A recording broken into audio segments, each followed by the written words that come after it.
Chapter 1458. Because of Tian Mushi's words, Xiao Chen instantly became the focus of all the Big Dipper saints present.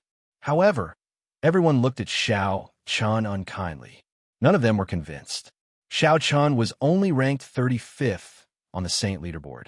Among all the heavenly Dipper saints present, he could be said to be at the bottom. He was only one rank higher than Gue Min. It could be said that everyone present was stronger than Xiao Chen. However, how could such a person receive such a high evaluation from Tian Mushi? Everyone felt a little jealous. The Divine Lord, Tian Mushi, and Long Yang aside, all the Big Dipper saints present had set the three of them as their own goals. They had always wanted to surpass or reach the level of the three of them one day. Unfortunately, no one had been able to do so until now. However, Tian Mushi had said that Xiao Chen might be able to do so. Naturally, this made everyone unhappy. However, among these people, there was one person who wasn't jealous. Instead, he purely wanted to kill Xiao Chen. This person was Xinyuan Baijian. Xinyuan Baijian's gaze had been fixed on Xiao Chen since the beginning. The killing intent in his eyes had already reached its peak. Originally, he should have killed Xiao Chen during the Human Race Hero Assembly. Unfortunately, the appearance of the Dragon Emperor had completely ruined Xinyuan Baijian's plan. His failure to kill Xiao Chen had also caused Xinyuan Baijian to miss his best opportunity.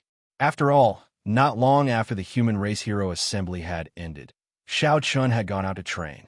Xinyuan Baijian had no way of dealing with Xiao Chen, who had gone out to train even if he wanted to. This was because although the Xinyuan clan was strong, that was only among the human race. In other races, no one would give the Xinyuan clan any face. Xinyuan Baijian also didn't dare personally go after Xiao Chen. After all, both he and Xiao Chen could be said to have no power in the territories of other races. Therefore, Xinyuan Baijian would naturally be in danger.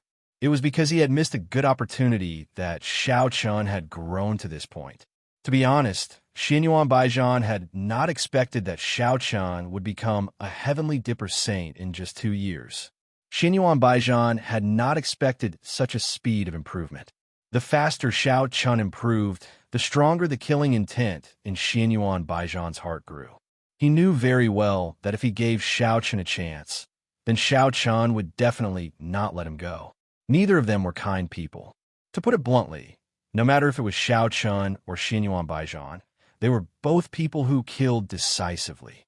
Now that these two people had become enemies, they would definitely try their best to get rid of each other. They would definitely not give each other any chance to make a comeback. The killing intent in Xinyuan Baijian's heart grew thicker and thicker, but at the same time, Xinyuan Baijian felt a trace of fear toward Xiao Chen.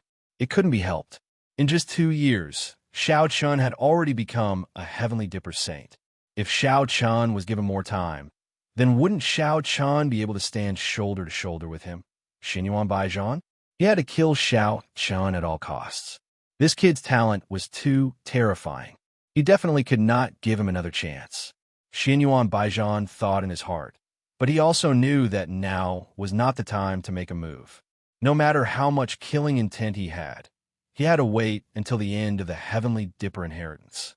Suppressing the killing intent in his heart, Xiao Chen also seemed to have sensed something. He turned his gaze and immediately met Xinyuan Baijian's eyes. They met again, but this time, the gap between Xiao Chen and Xinyuan Baijian had been forcefully closed. Facing Xinyuan Baijian, Xiao Chen would not be as powerless as before. One could clearly feel the killing intent emitting from Xinyuan Baijian's eyes. Similarly, Xiao Chen's heart was overflowing with killing intent. The corner of his mouth curled into a cold smile. There would be a day when Xiao Chen would personally kill Xinyuan Baijian. Furthermore, in Xiao Chen's view, that day was not far away. No one noticed the exchange of gazes between Xiao Chen and Xinyuan Baijian. The two of them looked at each other for a moment, then quickly retracted their gazes.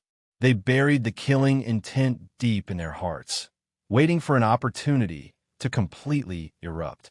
No one knew what the process of the heavenly Dipper inheritance was, nor did they know how to accept it.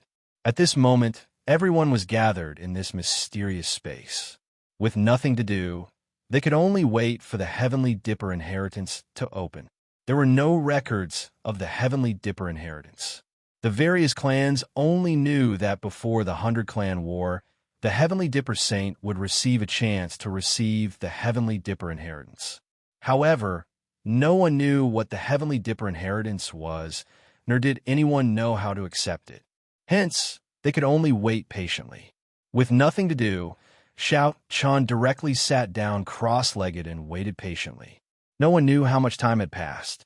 Just as everyone was killing time, the mysterious power suddenly appeared above them. Everyone was familiar with this energy because they were brought into this mysterious space by this energy. Along with the appearance of this power, everyone looked up. Suddenly, in the middle of the 36 balls, a white light in the shape of a human slowly gathered. It was obvious that the outline of this white light was the appearance of a person. However, the person's specific appearance could not be seen clearly. His facial features were also covered by the white light. The appearance of the white light figure stunned all the Heavenly Dipper Saints present. Faintly, everyone guessed the identity of this white light figure. It should be the Heavenly Way without a doubt. No one had seen the Heavenly Way's appearance before. It was as though he was this world, omnipresent and omniscient. At this moment, the white light gathered to form a human figure. It could be considered as the will of the Heavenly Way appearing. Everyone looked at the will of the Heavenly Way. No one felt any powerful aura from the will of the Heavenly Way. On the contrary, a gentle energy constantly emitted from the will of the Heavenly Way, making everyone feel at ease. The appearance of the will of the Heavenly Tao also meant that the Tiangang inheritance was about to begin. As expected, at this moment, a calm voice that seemed to be able to shake one's soul rang out in everyone's mind. The Heavenly Dipper inheritance has begun. This voice seemed to appear out of thin air. It was not a divine telekinesis transmission, but an explosion in everyone's minds out of nowhere. The Heavenly Dipper inheritance had begun. Along with this voice, the 36 stars in the darkness lit up with rich white light. Moreover, these lights also landed on every Heavenly Dipper Saint.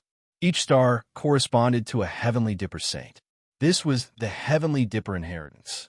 The energy in these stars would enter the bodies of the 36 Heavenly Dipper Saints through a special method, helping them break through their cultivation in a short period of time.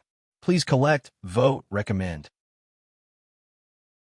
Chapter 1459. The 36 stars in the sky were the 36 Big Dipper stars. Each Big Dipper star corresponded to a Big Dipper Saint. Of course, depending on the individual's ranking, the Big Dipper star they belonged to would naturally be different. Take the Divine Lord, for example.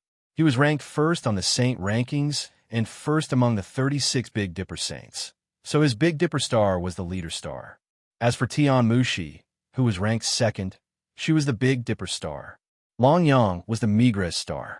As for Xiao Chun, he was ranked 35th among the 36 Big Dipper Saints and corresponded to the Crying Star. Their respective Big Dipper stars emitted a ray of light that enveloped their respective holy suns. Immediately after, under the cover of the light, everyone's bodies slowly rose into the air, arriving in front of their respective stars. The light instantly enveloped both of them completely. At this moment, Xiao Chun had already arrived in front of the Crying Star. He had never been so close to a star in the sky before. Strands of energy that he had never come into contact with before were constantly being channeled into his body from the Crying Star. This energy was somewhat similar to the spiritual energy of heaven and earth, but it was much denser and purer than the spiritual energy of heaven and earth. Even the spiritual liquid in the 10,000-year spiritual milk pool was far inferior to it. Of course, this inexplicable energy also had its drawbacks. The drawback was that it needed to be refined on its own. Unlike the spiritual liquid in the 10,000-year spiritual milk pool, it could be refined into spiritual energy without much effort. It was completely independent refining. In this way, it meant that the amount of energy that each person could refine within a set period of time represented the amount of benefits they could obtain and the amount of progress they could make. This was also why Long Yang had previously said that the Big Dipper inheritance was very powerful, but the exact amount of benefits one could obtain still depended on one's talent. The stronger one's talent was, the faster one could refine the energy and the more benefits one could obtain. The corresponding improvement would naturally be greater. The duration of the Big Dipper inheritance was limited to half a year. In this half a year, the 36 stars would release energy at the same speed for everyone to cultivate. The amount of energy one could refine was the most crucial point. Xiaochen instantly understood the crux of the matter. Naturally, he would not waste any time. Immediately, he calmed his mind and focused. He began to refine the energy emitted from the star with all his might. Pure energy continued to flow into Xiaochen's body. However, Xiaochen still discovered that he was unable to completely refine this energy. Naturally, there was no way to completely refine this energy. Even the Divine Lord, Tianmushi, and Long Yang were unable to do so. After a full cycle, Xiaochen found that he could refine about 70% of the energy. As for the remaining 30%, he could only waste it. He felt somewhat helpless in his heart. He had already done his best, but he was still unable to completely refine this energy. However, if others knew what Xiaochen was thinking, they would probably vomit blood in anger. Most of the other Heavenly Dipper saints could only refine up to 40% or 50%. Even Guai Yintian, Tian Feng, and Xinyuan Baijian, who were ranked in the top 10, were only able to refine 30% of the Tao. Xiaochen, on the other hand, was able to refine 70% of the Tao and was about to reach 80%. Such efficiency was terrifying. Even the Divine Lord, Tianmushi, and Long Yang could only reach 70%, which was slightly weaker than Xiaochen. It was no exaggeration to say that Xiaochen's speed of refining the energy of the stars was the fastest among all the Heavenly Dipper saints. This was naturally due to Xiaochen's Heavenly Path Sword Embryo. As a top-notch special physique, the Heavenly Path Sword Embryo's ability was fully displayed at this moment. Coupled with the meridians that had been tempered by the tempered battle body, Xiaochen was completely swallowing the energy of the stars. With the tempered battle body, Xiaochen's meridians were naturally much more restricted than ordinary martialists. This way, Xiaochen could withstand a greater impact of the energy of the stars, and his meridians would not feel any piercing pain. Coupled with the Heavenly Path Sword Embryo, Xiaochen's refining speed could be so fast. Shrouded in white light, the will of the Heavenly Way also looked in the direction of Xiaochen. He could naturally sense the speed at which Xiaochen was refining the energy of the stars. He had not expected that Xiaochen could actually have such a terrifying speed, which was even faster than the Divine Lord and the other two. Xiaochen did not know that he was refining the energy of the stars at the fastest speed. He did not dare relax in the slightest at this moment. He was doing his best to refine the energy of the stars that was constantly pouring into his body. There was only half a year's time, and everyone only had one chance at the Heavenly Dipper inheritance. In the face of such a great opportunity, Xiaochen naturally would not let it go to waste. Even if he had to do his best, he had to refine more energy of the stars so that he could obtain more benefits from the Heavenly Dipper inheritance this time. Time passed day by day, and the will of the heavenly Tao that was condensed from the white light had disappeared at some point in time. In the entire space, there were only 36 balls of light emitting a gentle white light. Furthermore, there were 36 figures sitting cross-legged in these balls of white light, frantically refining the energy of the stars. It was very difficult to feel the passage of time during cultivation, especially during the Heavenly Dipper inheritance. It was unknown how much time had passed, but Xiaochen's cultivation had already made the breakthrough from the Sage Entry realm to the Sage Small Perfection realm. Moreover, Xiaochen was trying to break through to the Sage Great Perfection realm at this time. Xiaochen had completed the breakthrough in just a few months' time. Moreover, he was trying to make a new breakthrough. If Xiaochen could successfully break through to the Sage Great Perfection realm, then it would be equivalent to breaking through 2 small realms in a row. Moreover, one shouldn't forget that the Heavenly Dipper inheritance had not yet ended. So, Xiao Chun still had time to make progress. Xiao Chun was unceasingly attacking the barrier of the Sage Great Perfection Realm.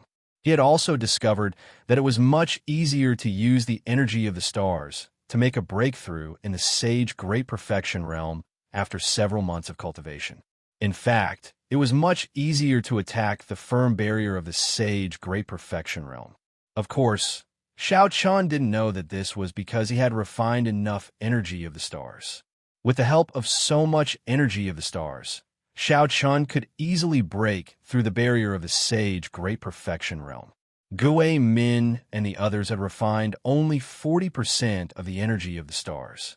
Therefore, it would be much more difficult for them to make a breakthrough in their cultivation compared to Xiao Chun. The speed of Xiao Chen's cultivation promotion could be said to be terrifying with the help of enough energy of the stars. He repeatedly attacked the barrier of the Sage Great Perfection Realm. It was unknown how many times he had failed. Suddenly, a muffled sound came from Xiao Chen's body. Then, one could feel that Xiao Chen's aura had suddenly skyrocketed. It seemed that he had already reached the Sage Great Perfection Realm. Please collect, please vote, please recommend. Chapter 1460. Xiao Chen didn't know how long he had been cultivating. He was ecstatic after breaking through to the Sage Great Perfection Realm. However, it was obviously not the time to sigh. He didn't know how long it would take for the Celestial Dipper inheritance to end. He couldn't waste any time before it ended. Xiao Chun had broken through 2 small realms in the darkness. Of course, it wasn't just Xiao Chun. All the Heavenly Dipper Saint sons present had also made great progress. However, their progress was obviously slower than Xiao Chen's. Even Sir God and the other 2 were the same. However, their cultivation was higher than Xiao Chen's. Before they received the Celestial Dipper inheritance, they had already reached the peak of the Sage Small Perfection Realm. Therefore, their starting point was higher than Xiao Chen's. Therefore, the 3 of them had already broken through to the Sage Small Perfection Realm. Time passed day by day. Finally, the power of the stars gradually dissipated without anyone being prepared. The disappearance of the power of the stars also meant that the Celestial Dipper inheritance had ended. At the same time, the Heavenly Dipper Saint sons had already been cultivating here for half a year. After the Celestial Dipper inheritance ended, the will of the Heavenly Way didn't appear this time. Everyone was directly sent out of this mysterious space and returned to where they came from. Xiao Chun and Long Yang were sent back to the Dragon Clan again. Looking at Long Yang in front of him, Xiao Chun felt that his aura was still a little weak. Obviously, he had just completed the breakthrough. However, Long Yang's aura had obviously reached the level of Sage Great Perfection Realm. Although it wasn't stable yet, he had indeed completed the breakthrough. Next, he only needed to spend some time in seclusion to stabilize his cultivation. Then, there wouldn't be any big problem. Long Yang's progress in half a year could be described as exaggerated. However, compared to Long Yang, Xiao Chen's progress was even more shocking. It wasn't an exaggeration to say that it was heaven-defying. At this time, Xiao Chen's cultivation had reached the peak of Sage Small Perfection Realm. It could be said that he was half a step into the Sage Great Perfection Realm. It wasn't an exaggeration to say that Xiao Chun would be able to break through to the Sage Great Perfection Realm with the help of the power of the stars at most in 5 days. However, it was a pity that nothing in this world was perfect. The Celestial Dipper inheritance would end if he was only half a step away. However, Xiao Chen's progress had already surpassed that of Long Yang, Tian Mushi, and Sir God. Half a year before he had accepted the inheritance, Xiao Chen's cultivation of Sage Small Perfection Realm. Half a year ago, when he hadn't received the Celestial Dipper inheritance. However, after half a year, Xiao Chen's cultivation had already reached the small perfection of the Saint Realm. To be honest, he was only half a step away from Long Yang and the other 2. After staring at Xiao Chun and sizing him up for a while, Long Yang finally said with a wry smile, "Previously, I always thought that my talent was heaven-defying enough. But now, it seems that I'm not as talented as I thought." The higher the talent, the greater the progress one would make during the Celestial Dipper inheritance. Everyone knew that. Xiao Qin's great progress was enough to prove that Xiao Qin's talent was extraordinary. Xiao Qin smiled upon hearing this. He didn't say anything. However, he was rejoicing in his heart. Fortunately, he had listened to Long Yang's advice and raised his ranking to the level of Saint's son before the Celestial Dipper inheritance began. Otherwise, Xiao Qin would have regretted it to death if he missed the Celestial Dipper inheritance this time. In half a year, the 36 Celestial Dipper Saints had undergone earth-shattering changes. However, the person who had made the greatest progress was undoubtedly Xiao Qin. With Xiao Qin's current cultivation and strength, it wouldn't be a problem for him to enter the top 5 of the saint list. He was only slightly weaker than Long Yang and the other two. Of course, the gap wasn't big. As long as Xiao Qin's cultivation improved and caught up with Long Yang and the other two, Xiao Qin would have the strength to contend with the 3 of them. However, because Xiao Qin was now in the dragon tribe, no one in the human tribe knew about Xiao Qin's improvement. At this time, in the Heavenly Yin Sun sect, Yun Kunyo had also finished receiving the Celestial Dipper inheritance. Her cultivation had improved from the limit of the Saint Realm entry to the Sage Realm Great Mastery. Such an improvement in half a year was terrifying enough. At this time, in Yin Yangzi's residence, Yun Kunyo and Yin Yangzi were sitting opposite each other. Looking at Yun Kunyo, Yin Yangzi nodded in satisfaction. Not bad. You've reached the Sage Realm Great Mastery. Yin Yangzi was very satisfied with Yun Kunyo's improvement. However, in his heart, Yin Yangzi was more looking forward to Xiao Qin's improvement in the past 6 months. Xiao Qin had gone out to train and had yet to return. However, before the start of the Celestial Dipper inheritance, Xiao Qin had already reached the level of the Celestial Dipper Saint. In that case, Xiao Qin also had the opportunity to receive the Celestial Dipper inheritance. If Yin Kunyo could make such a huge improvement after receiving the Celestial Dipper inheritance, how much would Xiao Qin grow? Would he be able to surpass Yun Kunyo in 1 sentence? Yin Yangzi thought to himself. However, Yin Yangzi wasn't very optimistic about Xiao Qin surpassing Yun Kunyo. After all, Xiao Qin didn't have enough time. In a few more decades, Xiao Qin might be able to surpass Yun Kunyo. This was Yin Yangzi's guess. However, he clearly didn't expect that Yun Kunyo was no longer as easy as she used to be in front of Xiao Qin. The gap between their cultivation bases had been completely widened. Xiao Qin was already an entire minor level ahead of Yun Kunyo. In a situation where there was a difference in cultivation bases, Yun Kunyo simply wasn't a match for Xiao Qin. Yun Kunyo still didn't know how much Xiao Qin had grown. When she heard Yin Yangzi softly mention Xiao Qin, she felt a little jealous. At the same time, Yun Kunyo really wanted to tell Xiao Qin that the first saint of the Taiyang sect could only be her. It couldn't be Xiao Qin. Even though Xiao Qin had killed several saints on the saint rankings, it was still the same. Yun Kunyo was confident that she could always suppress Xiao Qin and maintain the title of the first saint of the Taiyang sect.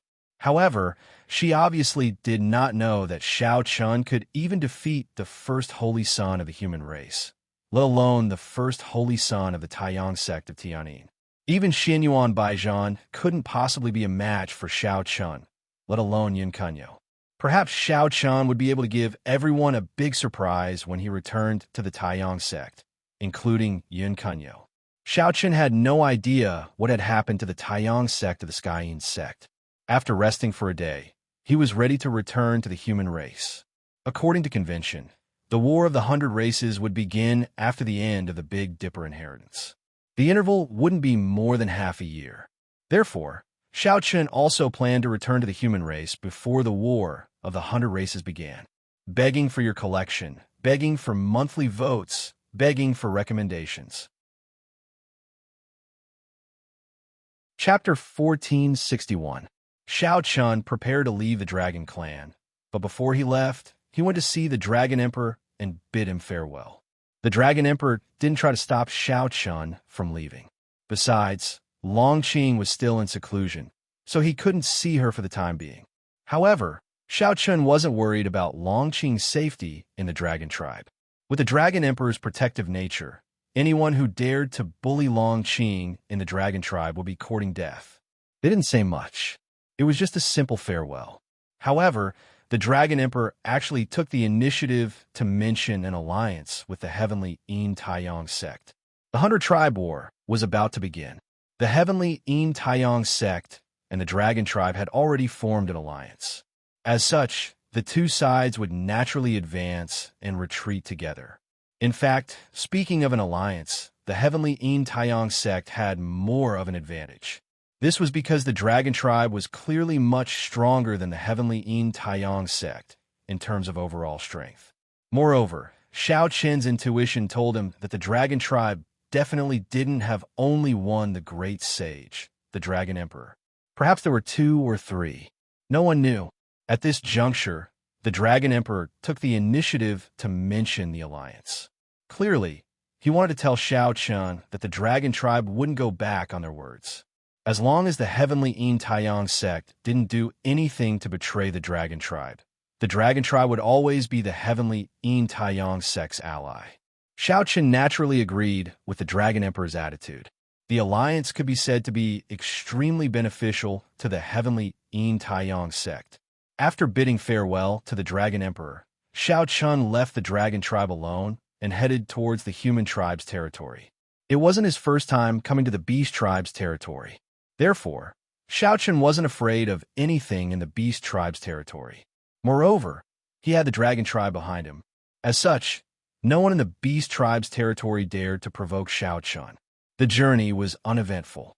Soon, he arrived at the Heavenly Qin River at the border between the Beast Tribe and the Human Tribe. Shao Qian was already very familiar with the Heavenly Qin River.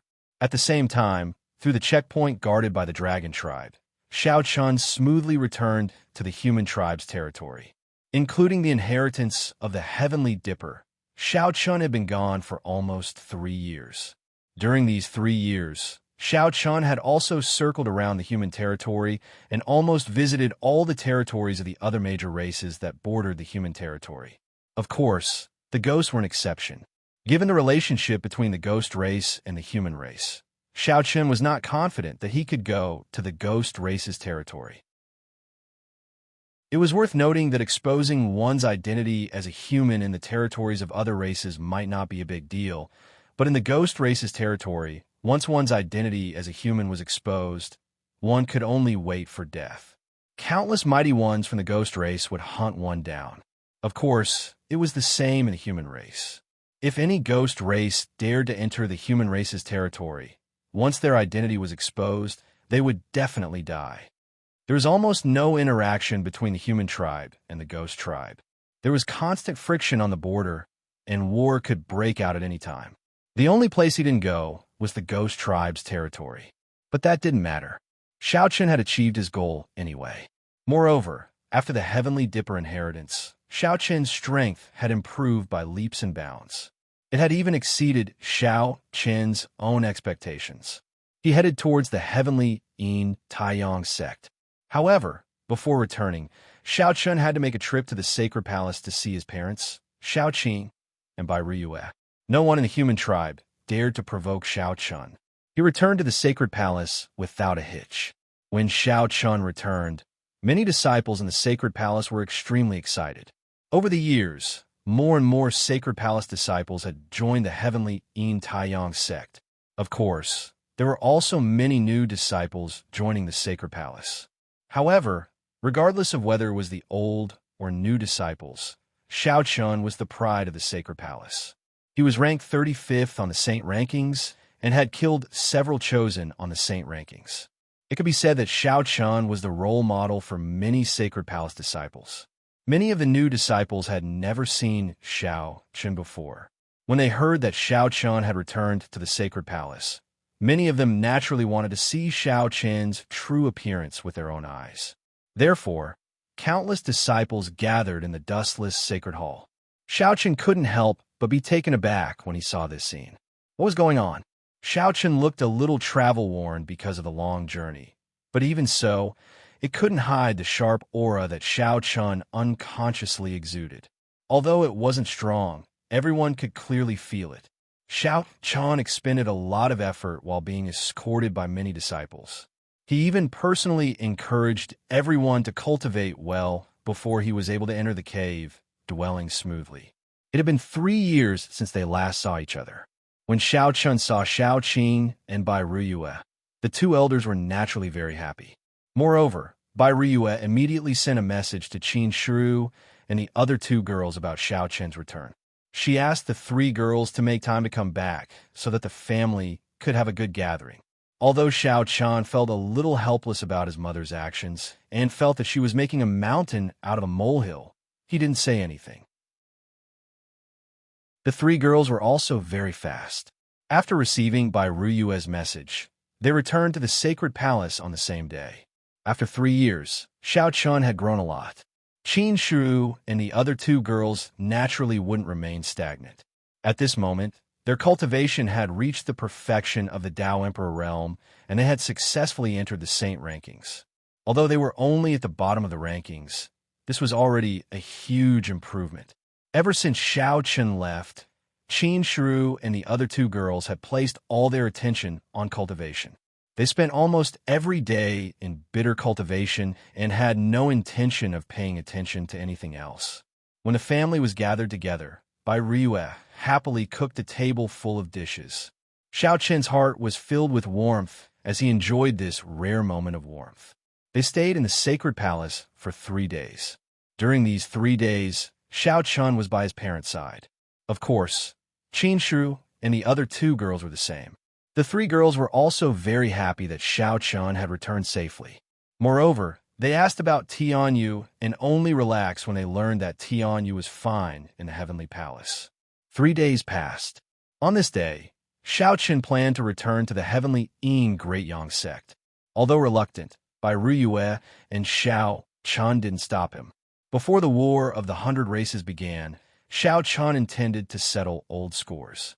Although he didn't know how much Xianyuan Baijian's cultivation had improved, based on Long Yang's progress, Xianyuan Baijian was at most at the perfection of the Saint realm. Since they were at the same cultivation level, Xiao Chun naturally didn't fear him. Xianyuan Baijian had wholeheartedly wanted to kill him during the human race hero gathering. Now that he had the ability to kill Xianyuan Baijian, he naturally wouldn't let him off so easily. Begging for your collection, begging for monthly votes, begging for recommendations. Chapter 1462. It was time to settle the old scores. However, he still needed to plan carefully if he wanted to kill Xianyuan Baijian.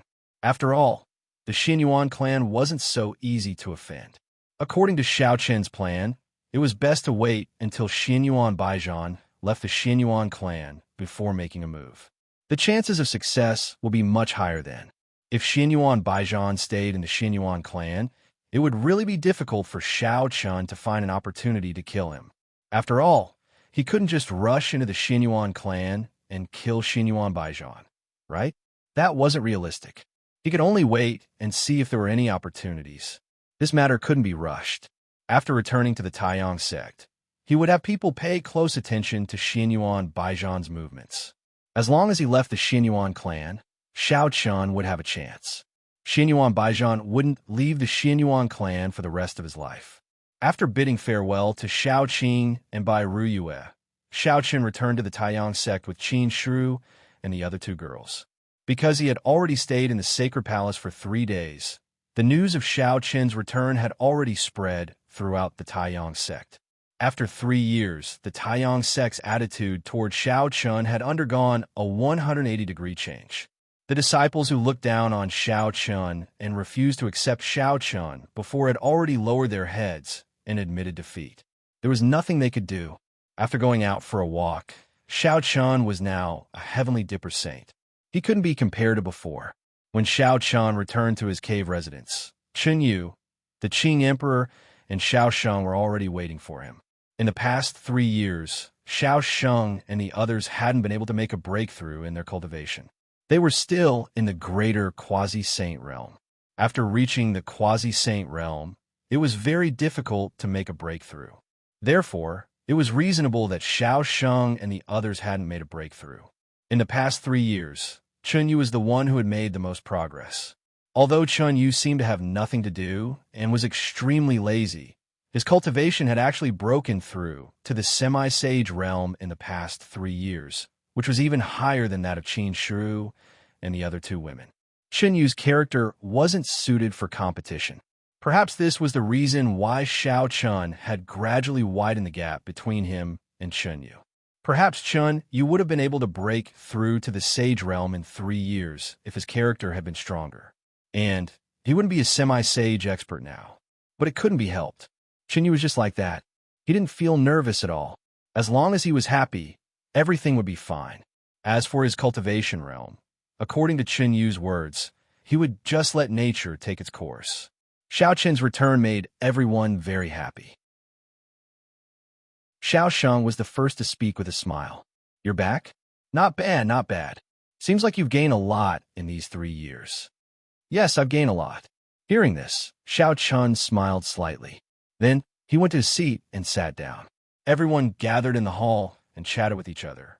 However, as they chatted, Emperor Qing suddenly asked, "Xiao Chun, what realm has your cultivation reached now?" Emperor Qing asked about Xiao Qin's current cultivation realm. He couldn't help it. Since Xiao Chun had entered the hall, Emperor Qing had tried many times to perceive Xiao Qin's cultivation realm. Unfortunately, he couldn't see through it at all. Unable to determine Xiao Qin's cultivation realm, everyone present turned their attention to Xiao Chun after hearing Emperor Qing's question. Indeed, they were also very curious about what realm Xiao Qin's cultivation realm had reached after going out for 3 years and obtaining the Celestial Dipper inheritance during this period. Facing everyone's gaze, Xiao Chun smiled faintly. Then, an aura emerged from Xiao Qin's body and quickly spread to every corner of the hall. Xiao Chun had concealed his aura before, so no one could sense it. But now, Xiao Chun took the initiative to reveal it, so everyone could clearly sense it. Emperor Qing's expression changed when he sensed the aura emitted from Xiao Qin's body. Even Chun Yu, who had been sitting lazily at the side, had a sharp look on his face at this time. Xiao Chun had reached the limit of the small sage realm. He was only half a step away from the great sage realm. In just 3 short years, no one would have thought that Xiao Chun would have grown to such an extent in just 3 short years. This was simply Emperor Qing by Yi, and everyone else were stunned on the spot. It was only after a long while that Emperor Qing returned to his senses. He took a deep breath and said, "It seems that the gap between us has been completely widened." Emperor Qing was only at the great perfection Tao Emperor stage, the same as Qin Shi and the other two women. However, Xiao Chun was already at the small sage realm. Both sides were almost at the same level. Emperor Qing had always wanted to catch up to Xiao Chun, but now he realized that compared to Xiao Chun, he was simply looking for trouble. Emperor Qing hadn't wasted much time in the past 3 years and still cultivated diligently every day. But even so, Xiao Qin's cultivation had completely left him in the dust after 3 years. Emperor Qing was so shocked that he even felt like he had lived like a dog for the past 3 years. Xiao Qin smiled faintly when he saw Emperor Qing's expression. He didn't say anything and turned to Xiao Sheng. "Ancestor, how many people from the sacred palace have joined the Sun Yang sect?" "Around 5,000, Xiao Sheng replied. There were already more than 5,000 people. This number was indeed a huge improvement compared to 3 years ago. Xiao Chun pondered for a moment before answering. "Ancestor, have someone help me monitor Xianyuan Baijian's every move. Inform me as soon as he leaves the Xianyuan clan." Xiao Chun had ordered someone to monitor Xianyuan Baijian. Xiao Sheng's expression changed slightly. "Kid, you can't be thinking of..." Having already guessed what Xiao Chun was thinking, Xiao Chun didn't hide it. 3 years ago, Xianyuan Baijian wanted to kill me at the Human Race Hero Assembly. Now, I naturally can't let him go. Xiao Chun had never intended to let Xianyuan Baijian go. Hearing this, Xiao Sheng said hesitantly, "Kid, no matter what, Xianyuan Baijian is still the first holy son of the Xianyuan house. If you kill him, then the Xianyuan house..." Xiao Sheng was afraid of Xianyuan Baijian's intentions. Xianyuan definitely wouldn't let the matter rest. However, Xiao Qin didn't care at all. He smiled and said, What can Xin Yuan do to a dead holy sun? Do you want to start a war with the Sun Yang sect? Xiao Qun was determined to kill Xin Yuan Baijian. As long as he had the chance, he wouldn't hold back. No one had expected Xiao Qun to drop such a bombshell as soon as he returned.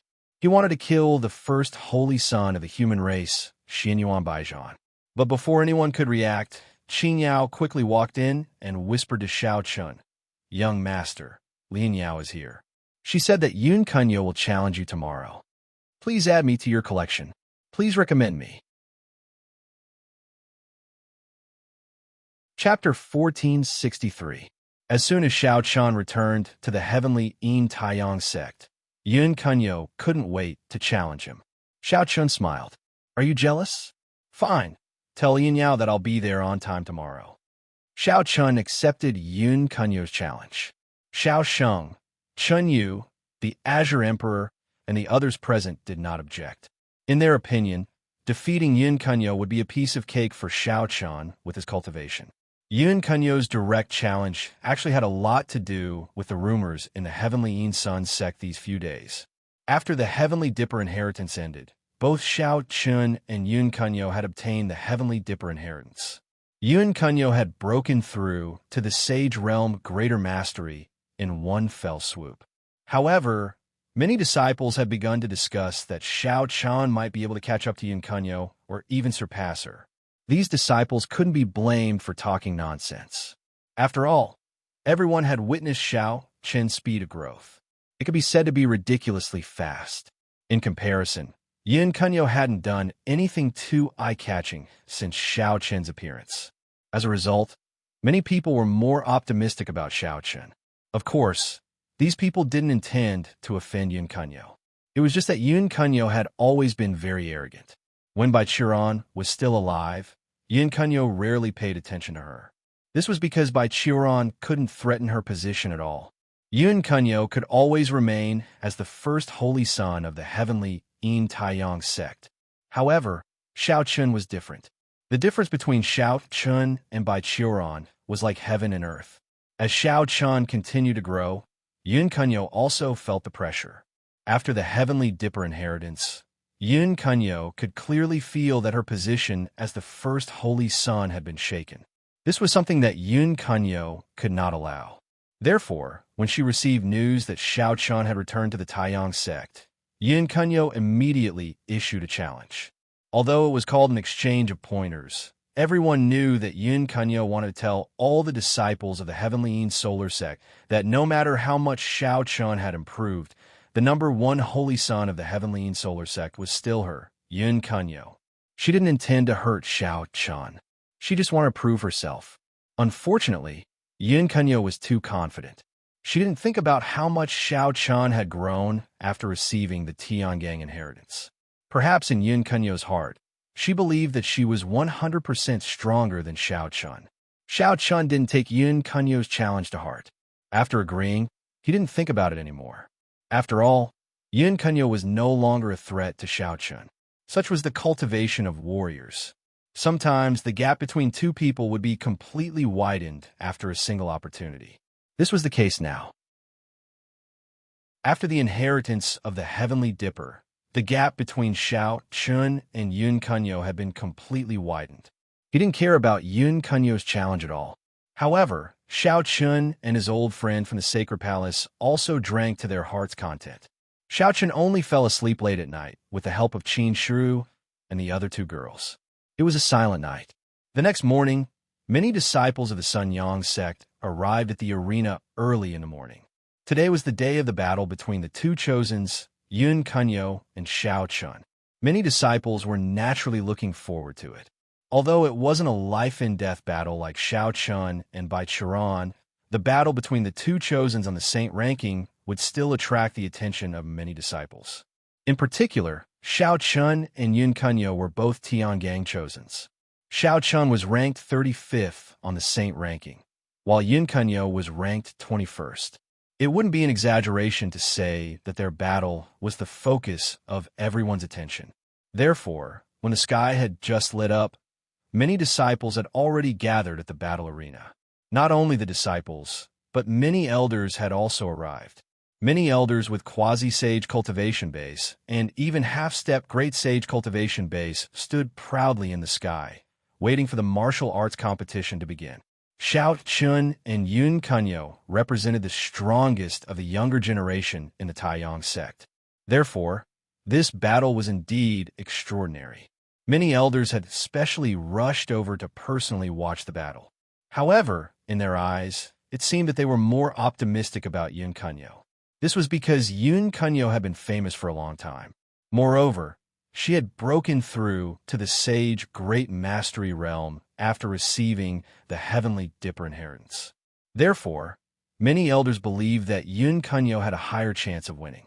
Xiao Sheng, Randang, Bing Lian, and Meng Jie were naturally present. They stood together with the other elders of the Taiyang sect. At this moment, one of the elders asked Xiao Sheng, "Xiao Sheng, do you think Xiao Chun can win this battle?" Xiao Sheng smiled faintly and didn't answer. Could he win? It was simply a joke. It could be said that there was no suspense in this battle at all. Was there a need to fight a saint on the saint ranking and a Tian gang chosen when there was a difference in cultivation? Both of them were Tian gang chosens. Who could surpass their cultivation level and defeat the other? It was simply impossible. They didn't doubt the structure of this battle at all. However, Xiao Sheng didn't say anything at this time. He would let these fellows be shocked by themselves. As time passed, more and more people gathered in the fighting arena. Soon after, Yun Kunyo also appeared and stood in the arena. Not long after Yun Kunyo appeared, Xiao Chun also arrived.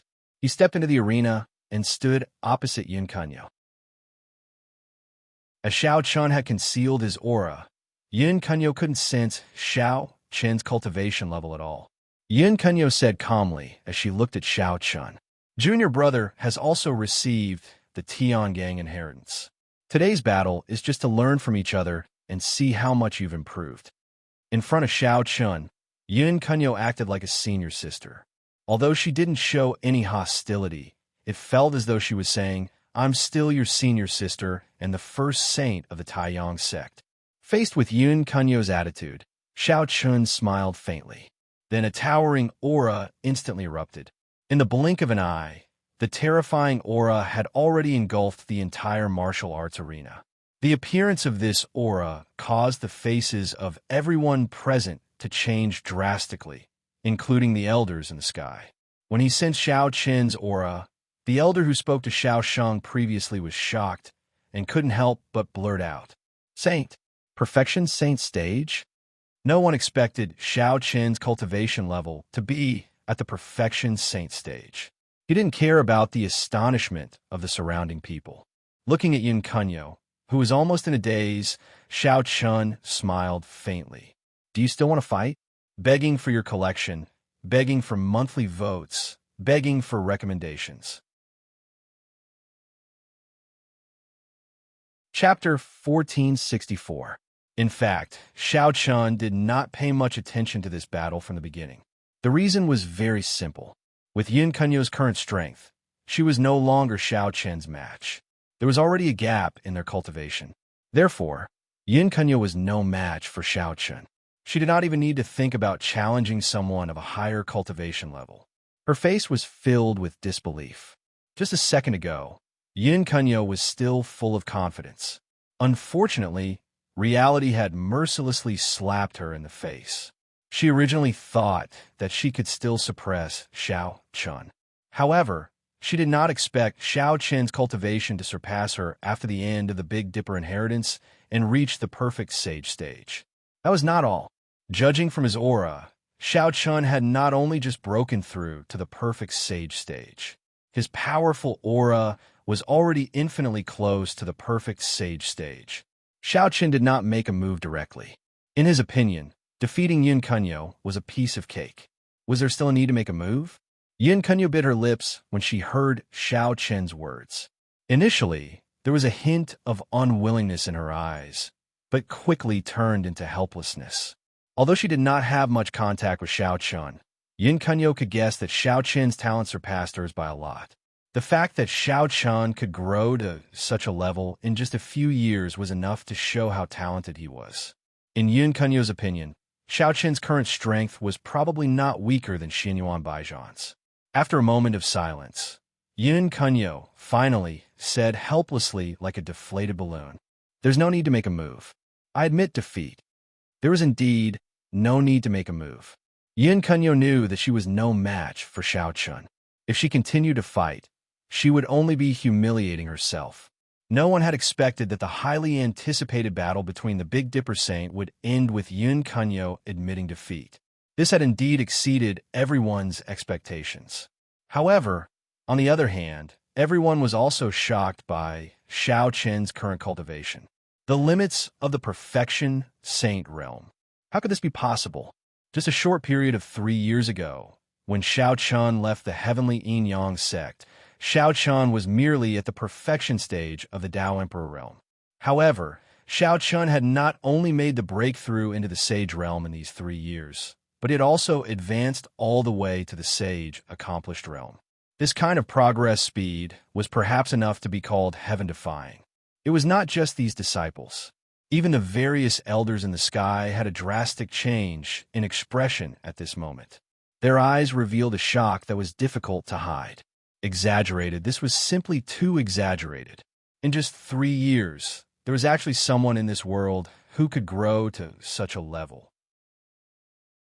Xiao Chun had only revealed his cultivation base, but the disciples and elders of the heavenly Yin sect and Taiyang sect were all shocked.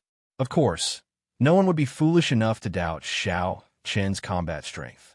Since he was able to become the Big Dipper Saint, it was impossible for Xiao Qin's combat strength to be ordinary. He was definitely at the peak of his peers. After Yun Kunyo admitted defeat, the screen of light appeared once more in the sky. Xiao Qin's ranking rose from the 35th to the 21st and replaced Yun Kunyo's previous ranking. Actually, with Xiao Qin's current cultivation base and combat strength, it was completely sufficient for him to be ranked in the top 10 of the Saint rankings. However, Xiao Chun hadn't fought anyone in the top 10 of the Saint rankings after all. So, Xiao Qin's ranking on the Saint rankings hadn't changed for now. As for Yun Kunyo, she had admitted defeat, so it could be considered as Xiao Qin's victory. So, there was no problem with the Saint rankings confirming that Xiao Chun had defeated Yun Kunyo. In everyone's opinion, this was supposed to be a fierce battle between a dragon and a tiger. However, no one had expected it to end like this. Even so, no one present felt that it was a pity. Xiao Qin's strength had earned the sincere admiration of all the disciples present.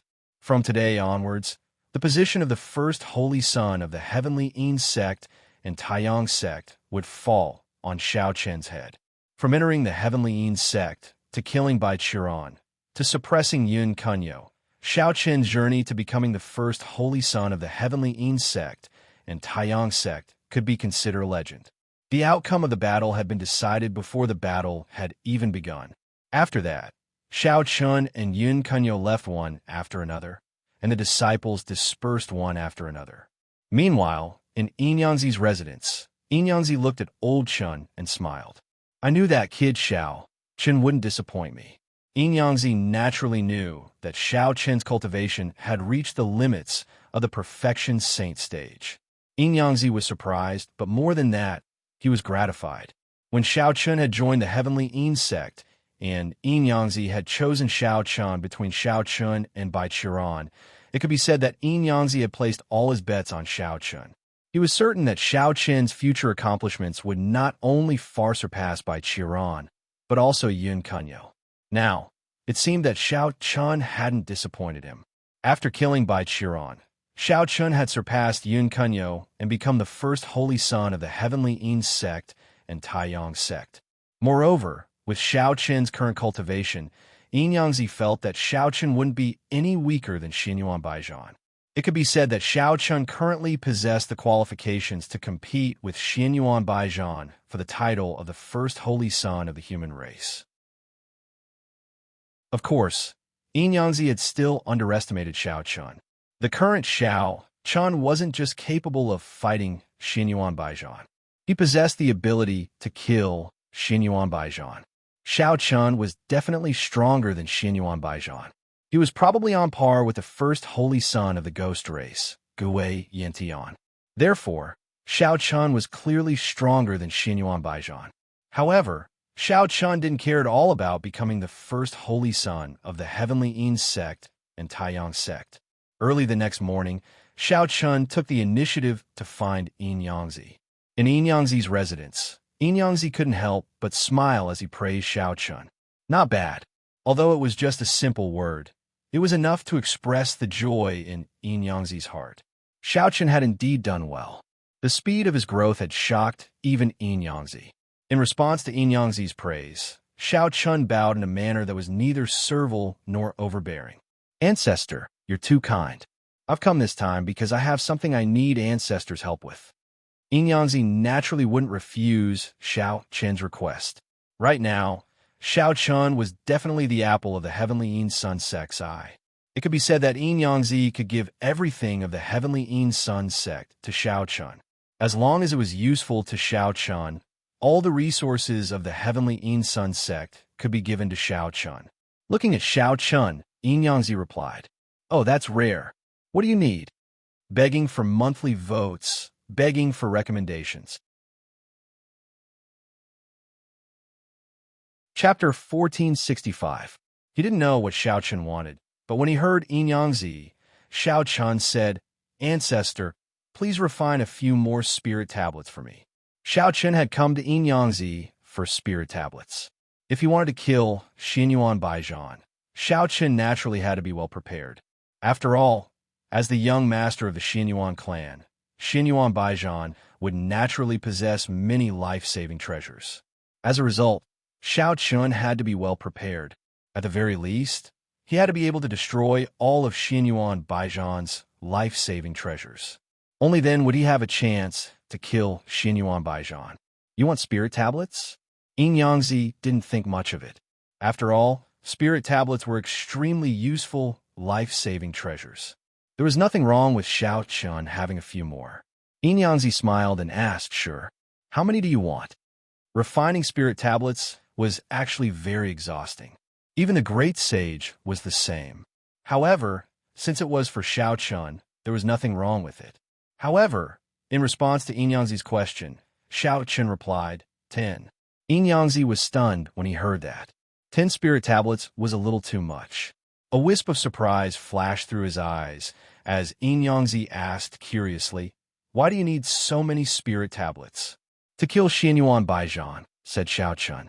Xiao Chun had no intention of hiding his intention to kill Xin Yuan Baijian. After all, he needed the help of the Taiyang sect of Heavenly Yin. Of course, this didn't mean that the experts of the Taiyang sect of Heavenly Yin would help him kill Xin Yuan Baijian. Instead, once Xiao Chun killed Xin Yuan Baijian, the Taiyang sect of Heavenly Yin would help him face the wrath of the Xin Yuan clan. He wasn't arrogant enough to think that he could fight the entire Xin Yuan clan by himself.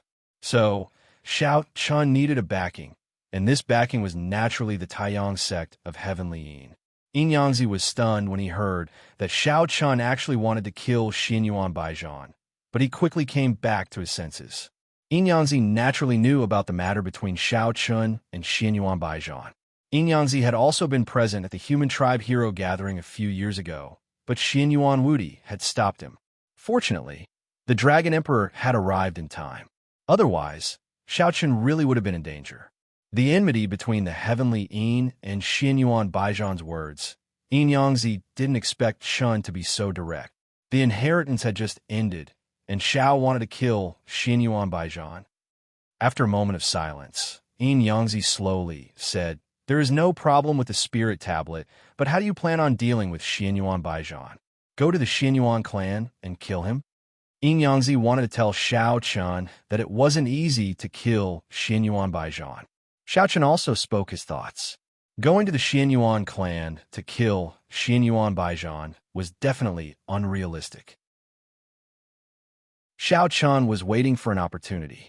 He was waiting for Xin Yuan Baijian to leave the Xin Yuan clan. Yin Yangzi didn't say anything after hearing Xiao Chun's words. The matter between Xiao Chun and Xin Yuan Baijian couldn't be explained in a few words. Moreover, Xin Yuan Baijian was the one who wanted to kill Xiao Chun first.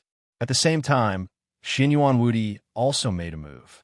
Since Xianyuan Baijian was the one who made the first move, Xiao Qin's revenge was understandable.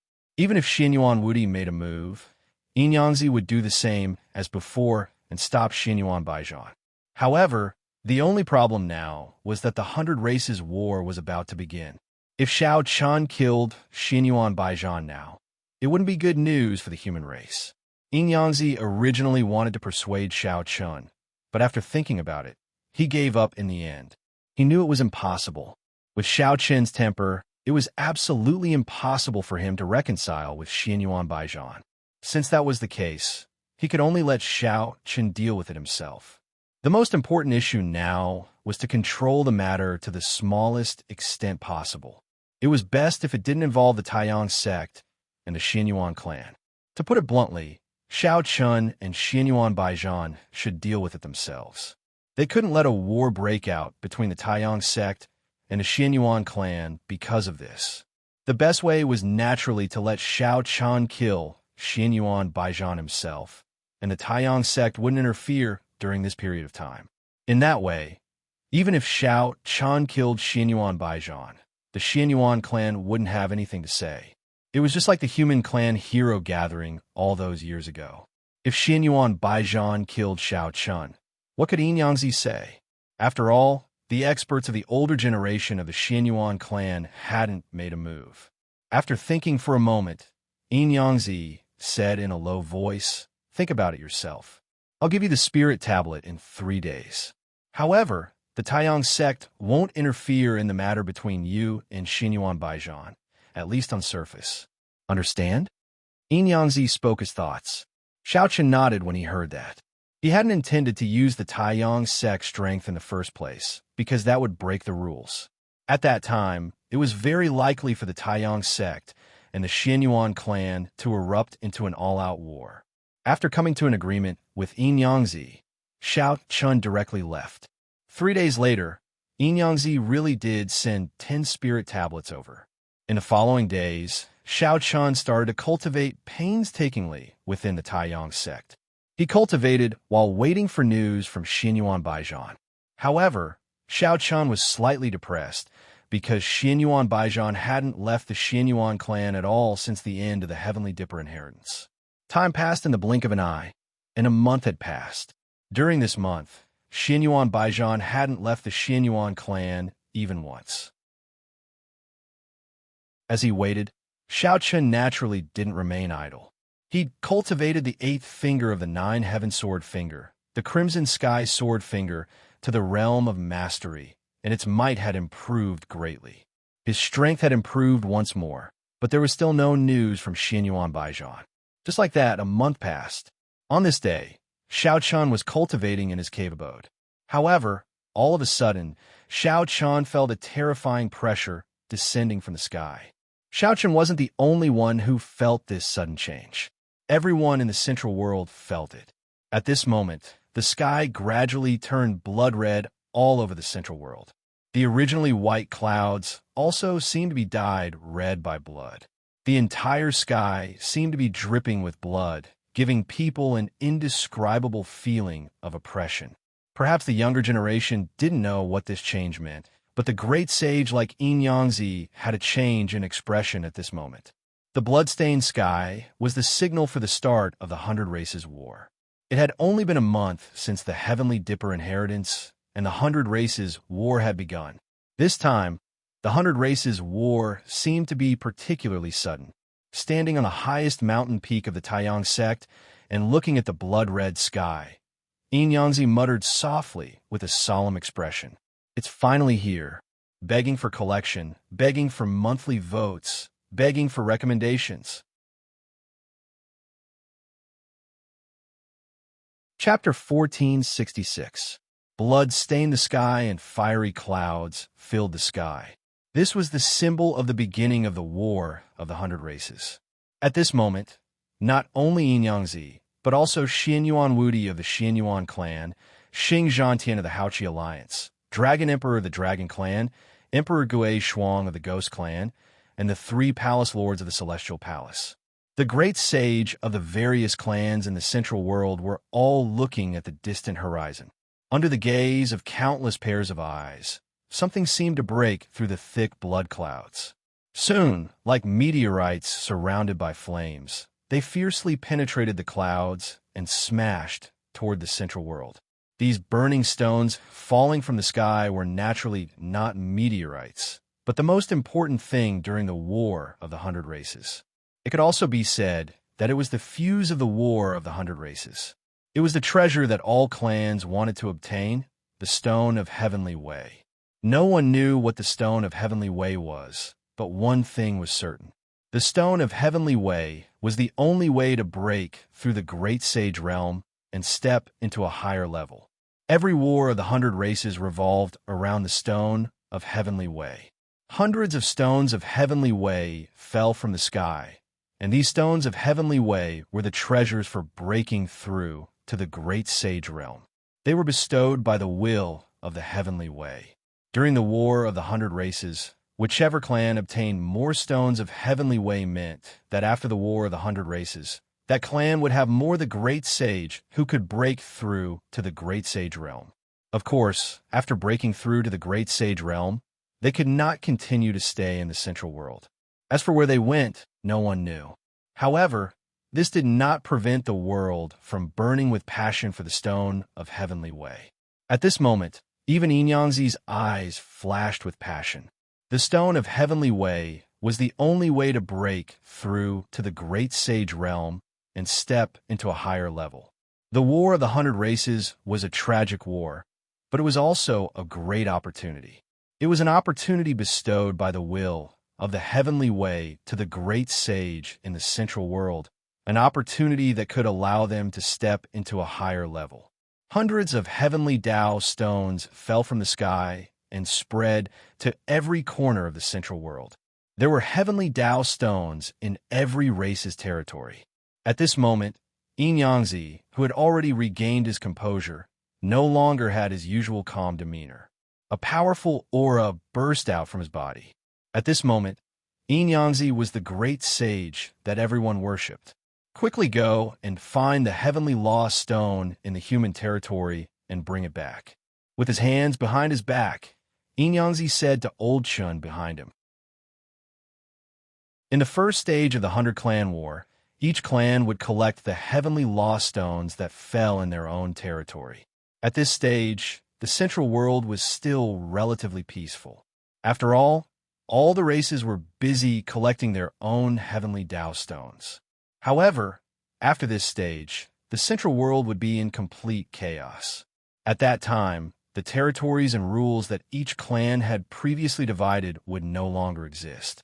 The only rules that would still exist were the rules of the saint ranking and the rules of the will of the Heavenly Way. As for everything else, it would become a piece of waste paper. After the first stage, each clan would have collected all the heavenly lost stones that fell in their own territory. As such, they could only attack other clans and snatch their heavenly lost stones. Therefore, after the first stage, the entire Central World would be in complete chaos. It would be a purgatory without any rules. At that time, the only thing that could be trusted was the sword in one's hand. As for everything else, it would become pale and powerless. Enyangzi immediately gave the order. Old Chin nodded and then disappeared from where he was. In just a quarter of an hour, countless figures flew out from the heavenly Yin and Taiyang sect. Powerhouses whose cultivation had reached at least the quasi-saint realm scattered in all directions. With the start of the War of the 100 Clans, the heavenly Yin and Taiyang sect finally revealed their true fangs. The forces that had been lurking in the dark were now completely revealed. All along, the world had thought that the heavenly Yin and Taiyang sect should have around 8 half-step great saint powerhouses and around 30 quasi-saint powerhouses. However, at this moment, the number of powerhouses that appeared from all over the heavenly Yin and Heaven Expand sect had obviously far exceeded this number. The number of half-step great saint powerhouses had reached 20, and the number of quasi-saint powerhouses had soared to 80. These powerhouses that suddenly appeared were naturally those that the heavenly Yin and Taiyang sect had been hiding. Every sect had their own hidden strength. No one would reveal all of their strength in the open. However, Now that the War of the 100 Clans had broken out, it was naturally time for these hidden forces to be used. Terrifying auras completely enveloped the entire Heavenly Een and Taiyang sect. Faced with such a large number of powerhouses, the disciples of the Heavenly Een and Taiyang sect were all dumbstruck. Too many. The number was really too many. It should be known that these people were not ordinary warriors. The weakest among them had reached the quasi-saint realm. The powerhouses divided into different teams and rushed in different directions. They only had one mission, and that was to collect the heavenly Tao stones that had fallen in the human territory. Of course, Xiaosheng, Randang, Binglian, and Meng Jie were also among them. Standing outside the cave, Xiao Chen also watched the powerhouses of the Heavenly Een and Taiyang sect leave. Xiao Chen was not surprised that the Heavenly Een and Taiyang sect had hidden so many powerhouses. What really surprised Xiao Chen was that the War of the 100 Clans had actually started so soon. It was much earlier than he had expected. At the same time, Xiao Chen was also a little worried about Chunling's safety when the War of the 100 Clans started. There was no need to worry about Long Qing. As a member of the Dragon Clan, Long Qing's safety was not a problem. However, it was different for Chunling. To be honest, Xiao Chen did not know where Chunling was now. When he left back then, he did not tell Xiao Chen where he was going. Therefore, Xiao Chen was a little worried. The Heavenly Een and Taiyang sect began to move. On the other side, the Xianyuan clan and the Haotian alliance did the same. Under the orders of Xianyuan Wudi and Xing Zhantian, the powerhouses of the Xianyuan clan and the Haotian alliance also moved out immediately. Like the Heavenly Een and Taiyang sect, the Xianyuan clan and the Haotian alliance also hid many powerhouses. At this moment, the power they revealed was at least twice as much as usual. This was the foundation of the Supreme Saint sect. Normally, the Supreme Saint sect and the three masters of the human clan were like three creeping giant beasts. However, at this moment, these three giant beasts seemed to have awakened. A large number of powerhouses flew across the sky and rushed in the direction of the heavenly Tao stone. A terrifying aura and an oppressive atmosphere spread wildly in the human territory. The huge movement of the three masters of the human clan also made the other forces of the human clan obedient. Please collect, vote, recommend. Chapter 1467. With the start of the War of the 100 Races and the appearance of the Heavenly Tao Stone, the Taiyang sect, the Xianyuan clan, and the Clear Sky Alliance, the three strongest Supreme Saint sects of the human race, revealed their ferocious side. Normally, the strength that the three major sects revealed was enough to make the other human forces bow down to them. However, at this moment, the hidden strength of the three major sects was exposed, which made the other forces feel a trace of fear. Moreover, they also knew very well that it was best to be honest and stable during such an unusual period as the War of the 100 Races. Otherwise, it was very likely that they would attract a fatal disaster. After all, during such a period, the three Sky Masters were not in the mood to talk nonsense with you. As long as you dare to make a move, you would definitely be slapped to death. As for the heavenly Tao stones scattered in the human race's territory, other than the three Sky Masters, the other forces naturally did not dare to think about them. They were definitely good things, but they were not things that they could covet. Sometimes, taking something that one should not take was simply courting death. Apart from the three Sky Masters, no other force dared to have any ideas about the heavenly Tao stones. When the three Sky Masters arrived, these forces were even extremely cooperative and bowed down to them. To put it bluntly, the War of the 100 Races was actually a war between the various Supreme Saint sections. As for the quasi-saint sects, they could only be reduced to supporting roles. Only the sects and forces that truly had the great sage overseeing them could barely obtain the qualifications to compete for the heavenly Tao stones. Among the 100 races of the Central World, the human race's territory was definitely not considered large. Compared to powerful races like the Beast race, the Celestial race, the Ghost race, and the Divine race, the human race's territory was very small. It was almost only one-fifth the area of these large races. In a small territory, the heavenly Tao stones that could be obtained were naturally limited. According to the situation of the heavenly Tao stones falling, there should not be more than 10 heavenly Tao stones in the human race's territory, which was about 8 or 9.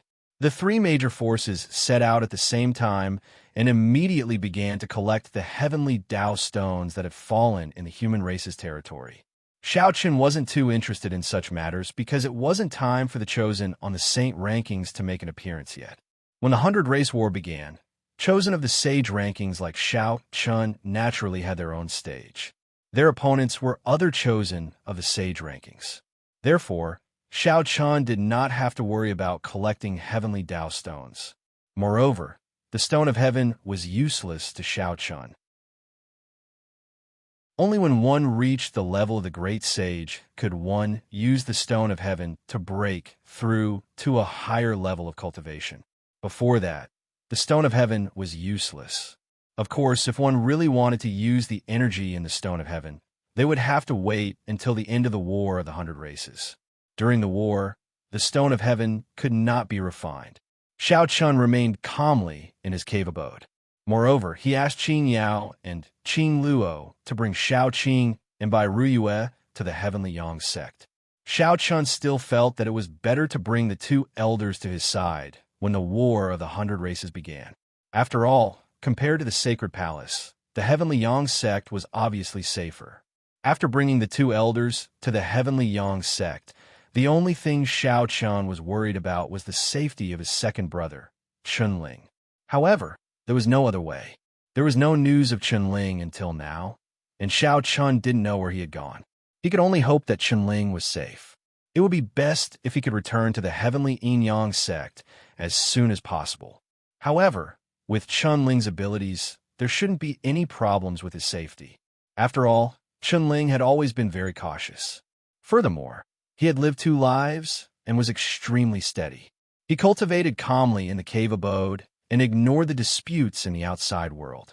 While Xiao Chun was still cultivating in peace, the 3 Sky Masters suddenly sent news that a sacred assembly of the human race would be held in the Haotian Alliance in 5 days. It would be presided over by the 3 Sky Masters of the human race, the leaders of the various factions in the human race, as well as individual cultivators who had reached the Saint Realm, had to attend this human race sacred assembly. After hearing this news, Xiao Chun also knew what it meant. In 3 days, the 3 Sky Masters had probably collected all the heavenly law stones that were scattered in the human territory. Moreover, they had probably already discussed how to divide them. In this way, they naturally had to prepare for the second stage of the War of the 100 Races. Therefore, the 3 Sky Master sect had gathered all the experts of the human race to discuss how to face the second stage, which was the stage where the various races would kill each other for the heavenly Tao stones. Xiao Chen's guess was correct. Yin Yangzi, Xing Zhantian, and Xian Yuan Wudi had indeed thought this way. Moreover, the heavenly Tao stones scattered in the human race territory had indeed been divided equally by the 3 of them. A total of 9 heavenly Tao stones had fallen in the human race territory, and the 3 of them happened to share 3 equally. The news quickly spread in the human race territory. At the same time, Xiao Chun also received the news. As the first holy son of the Sky Master Taiyang sect, Xiao Chun also had to follow Yin Yangzi and represent the Sky Master Taiyang sect to participate in this human race sacred assembly. Xiao Chun didn't pay much attention to the news at first, but Xiao Chun soon realized that this was a good opportunity to kill Xianyuan Baijian.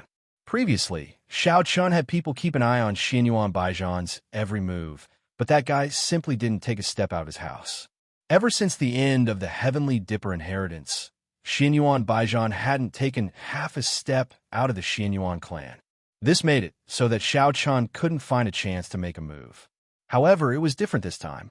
Since Xiao Chun, as the first holy son of the Sky Master Taiyang sect, was going to participate in this human race sacred assembly, then Xianyuan Baijian, as the young master of the Xianyuan clan and the first holy son of the human race, would definitely go as well. Xianyuan Baijian would definitely return to the Haotian Alliance. This way, Shao Chun would have a chance. In the Haotian alliance, many experts of the older generation would be busy with the sacred assembly. How would they have the time to care about Shao Chun and the others? Moreover, the protective measures of Xianyuan Baijian in the Haotian alliance clearly wouldn't be very strong. Most importantly, even if Shao Chun made a move against Xianyuan Baijian in the Haotian alliance, would the people of the Haotian alliance still risk their lives to protect Xianyuan Baijian? That was clearly impossible. Therefore, the human race sacred assembly this time was the perfect opportunity for Shao Chun to make a move. When he thought of that, Shao Chun no longer had any thoughts of refusing this human race sacred assembly. It was for no other reason than to kill Xianyuan Baijian.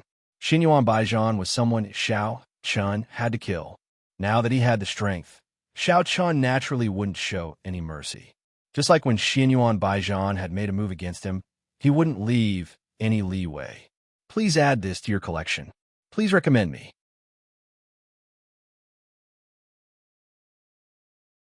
Chapter 1468.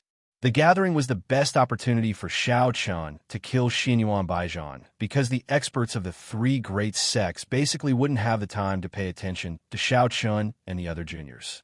As a result, it would be extremely easy for Shao Chun to do whatever he wanted. Moreover, Xianyuan Baijian probably wouldn't expect him to make a move during the gathering. After making up his mind, Shao Chun followed Yin Yangzi and the other experts of the Yin and Yang sects to the Haotian alliance the next morning. Qin Shru and the other two girls were worried because they knew that Shao Chun wanted to kill Xianyuan Baijian. However, they knew that they couldn't persuade Shao Chun otherwise. Moreover, the three girls didn't participate in the gathering because all the major human powers had been invited. Every power had a limited number of people.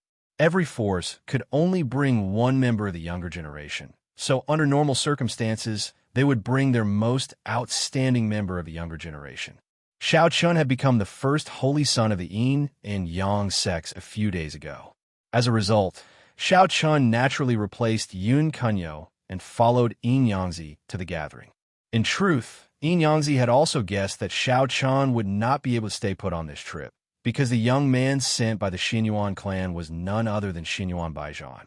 With Shao Chun's mindset, how could he let go of such a good opportunity? As a result, Yin Yangzi was certain that Shao Chun would make a move during the gathering. However, Yin Yangzi didn't say anything. Since she couldn't persuade Shao Chun, she could only let him do as he wished. With the experts of the Yin and Yang sects accompanying them, the journey was peaceful.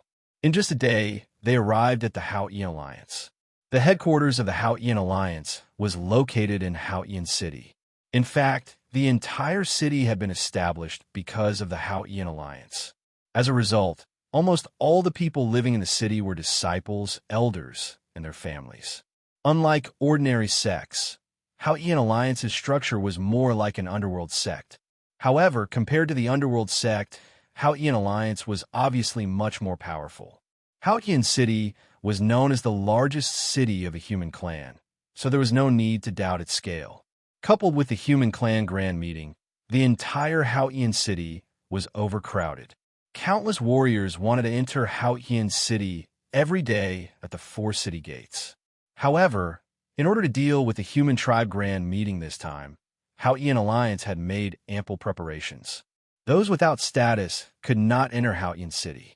Therefore, many warriors were stopped outside the city. There were a total of 4 city gates in Clear Sky City. At this time, there were powerhouses from Clear Sky Alliance guarding each city gate. There were at least 2 half-step Great Saint Realm powerhouses at each city gate to deter those rascals. Countless martial artists gathered outside Vast Sky City. Although they did not have the qualifications to enter the city, this did not hinder the anticipation in their hearts. The human tribe grand meeting could be said to be the top grand meeting of the human clan. All the lucky figures of the entire human clan would gather together. On this day, while everyone was patiently waiting for the opening of the human tribe grand meeting, a terrifying pressure suddenly appeared in Haotian City. Naturally, the people outside the city could not see anything. However, The important figures who were lucky enough to enter Haotian City gathered around the teleportation formation in Haotian City. With the appearance of these terrifying auras, the powerhouses of the Taiyang sect of Heavenly Yin walked out of the teleportation formation one after another. Yin Yangzi took the lead. As one of the three masters of the human clan, the Taiyang sect of Heavenly Yin did not need to go through the inspection outside the city gate. They directly entered Haotian City through the teleportation formation. With the appearance of the Taiyang sect of Heavenly Yin, everyone present became excited. The three masters of the human clan had finally arrived. The powerhouses of the Haotian Alliance and the Taiyang sect of Heavenly Yin had arrived. Now, only Xianyuan was left. Many people had never seen Yin Yangzi before. At this moment, looking at Yin Yangzi with distinct black and white hair, many people began to whisper, "Yin Yangzi, one of the three masters of the human clan of the Great Sage. I can't sense his aura at all." For many people, this was the first time they saw Yin Yangzi's true appearance. However, at this moment, Yin Yangzi did not reveal any aura. With their eyesight, they naturally could not see any clues.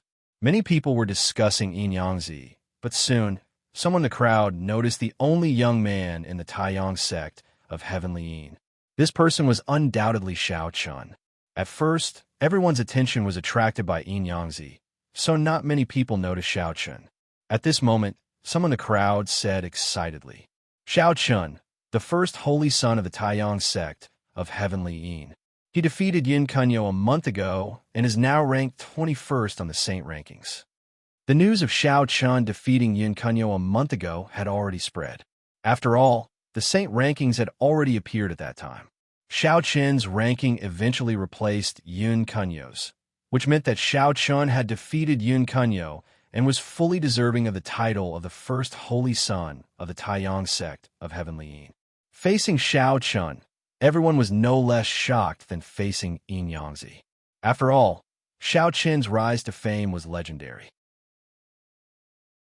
He had only stepped onto the Saint rankings for a short period of time, but he had already overcome all obstacles and was now ranked 21st on the Saint rankings.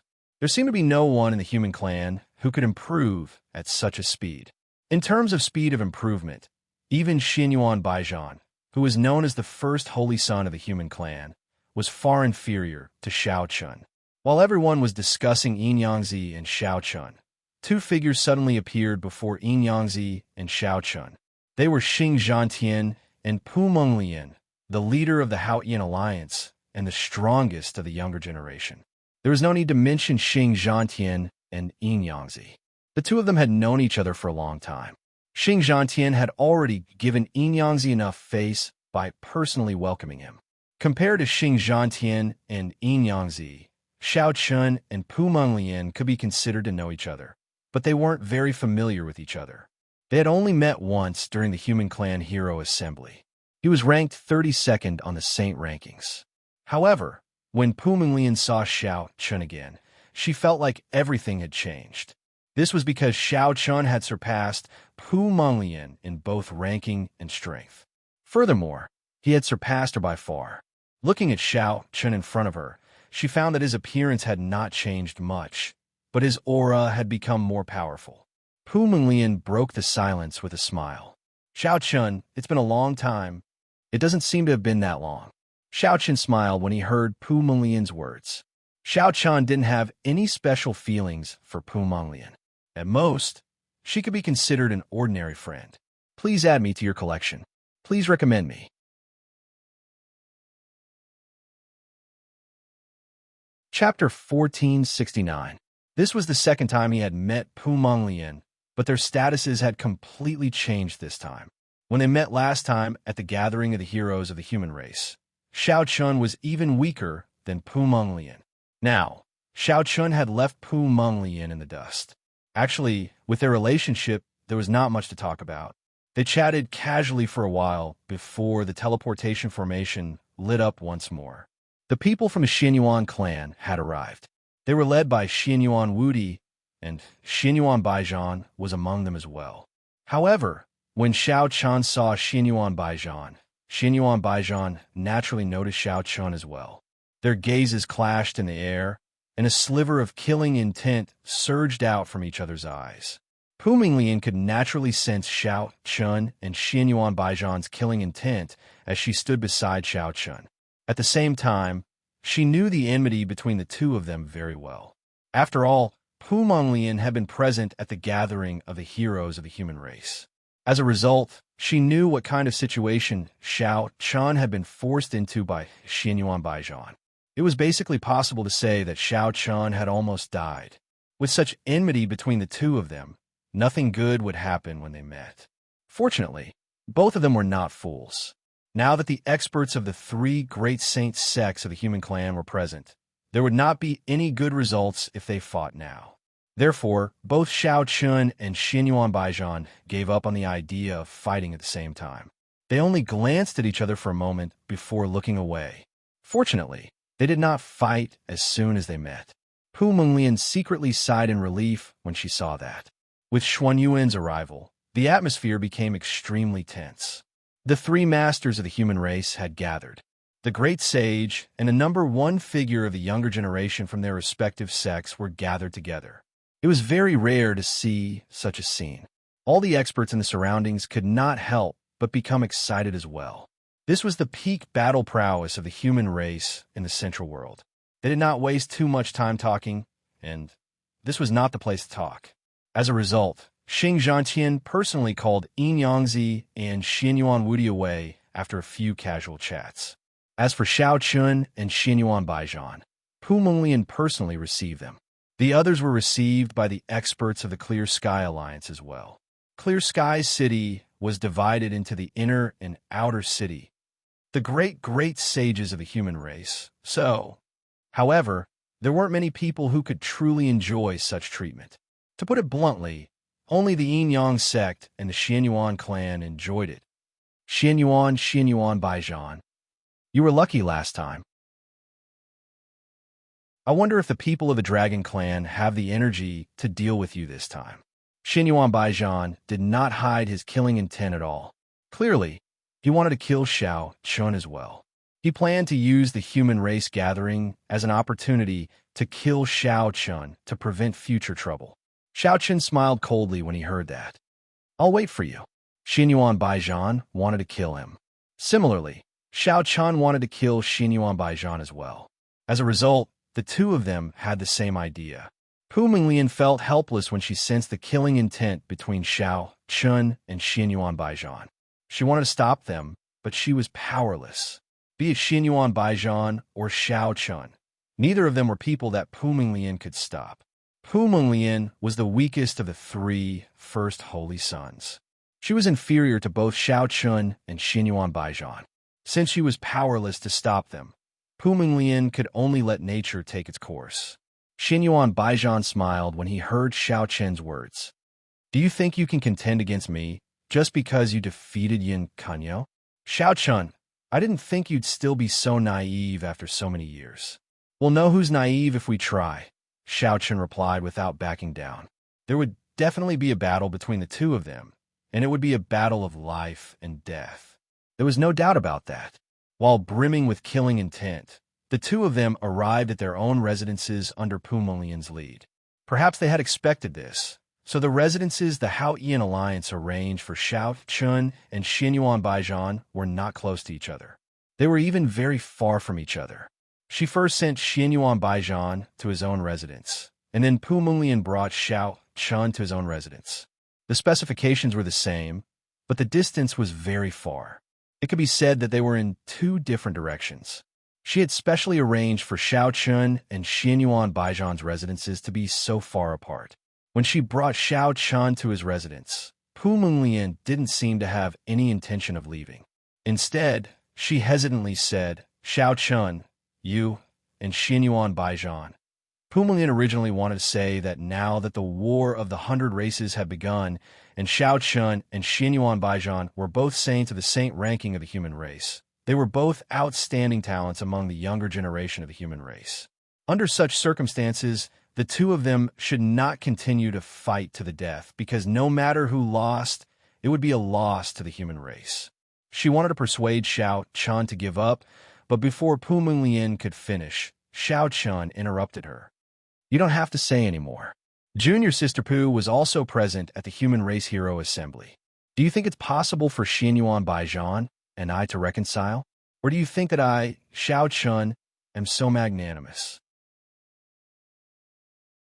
Xiao Chun wasn't magnanimous enough to make peace with someone who once wanted to kill him, especially when Xianyuan Baijian was still thinking of killing Xiao Chun. It was simply a fantasy for Xiao Chun to shake hands and make peace with someone who still wanted to kill him.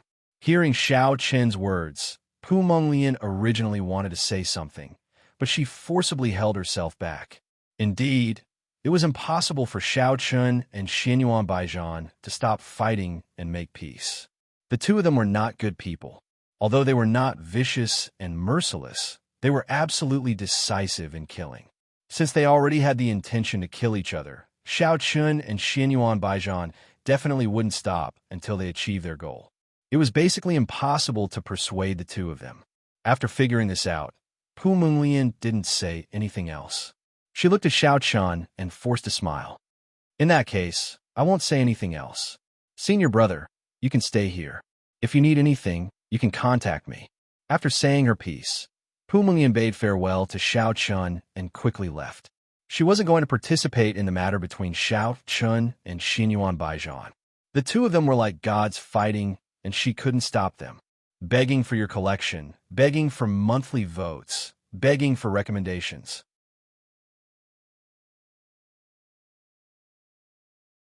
Chapter 1470. Pu Munglian chose to give up completely. Xiao Chun and Xianyuan Baijian were both extremely stubborn people. Once they had decided on something, they would not change their minds no matter how hard they tried. Since persuasion was useless, they could only leave it up to them to make their own choices. The Haotian alliance did indeed attach great importance to Xiao Chun and Xianyuan Baijian. Not only did they arrange a beautiful courtyard, but they also had servants and maids. Compared to the two of them, the treatment of the number one experts of the younger generation from the other major forces was not as good. The difference was simply too great. The rules of the human race grand meeting were that all the leaders of the forces of the human race had to be present in person. Moreover, each force could bring a young talent to participate in the human race grand meeting. It was also a chance for the younger generation to see the world. As the days passed, more and more people gathered in Haotian City. When there were only 3 days left before the start of the grand meeting, almost all the forces of the human race had arrived. No one was absent. Moreover, all the leaders of the forces were present in person. The inner city was already overcrowded. However, Xiao Chen's residence was still very quiet because it was the core area of the Haotian Alliance. Outsiders could not enter at all.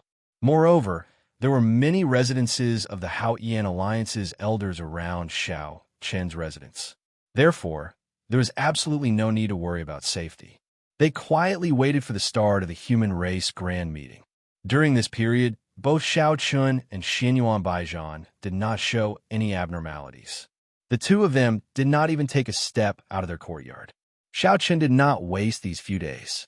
He continued to cultivate the 8th finger of the 9 Heaven Sword finger, the Crimson Heaven Sword finger. Although the effects of a few days of cultivation were not great, every little bit of improvement was still a little bit. They quietly waited for the start of the human race grand meeting. Under such circumstances, 3 days passed in the blink of an eye. On this morning, the entire Haotian city was in an uproar. People from various forces gathered in the main square of the Haotian Alliance. The huge main square was quickly filled with experts from various forces. However, the Taiyang sect, the Xianyuan clan, and the Clear Sky Alliance, as the 3 masters of the sky, naturally received preferential treatment. 3 high platforms had been built in front of the square for the 3 masters of the sky to sit. Yinyangzi, Xianyuan Wudi, and Xing Zhantian were the leaders.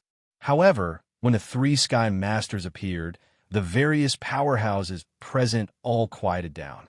They knew very well that there was only one reason for this human race sacred assembly, and that was because of the 100 Races War. However, only the 3 masters were the true protagonists here. As for them, they could only play supporting roles. The purpose of the human race grand meeting was to unite all the forces of the human race to deal with the 100 Races War. Therefore, Xingzhan Tian spoke rather amiably. Thank you all for attending this human race grand meeting. The 100 Races War has begun. I believe that under such circumstances, no one can stay out of it. Although the human race cannot compare to those powerful races, we still have to fight with all our might during the 100 Races War. Thus, we need everyone's strength. Xingzhan Tian's words were very persuasive and reasonable. Every race needed to be united in the 100 Races War, because if they were not united, they would naturally be defeated by the other races. At that time, they would be the ones to suffer. On the first day of the human race grand meeting, no official business was discussed. The most important thing was to strengthen the relationships between the various major forces. Hence, as soon as Xingzhan Tian's voice fell, the four ladies began to serve them drinks. Everyone began to chat as they drank. Today was not the official business for the time being.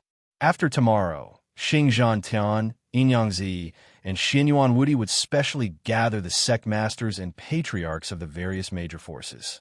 Only then would it be time to talk.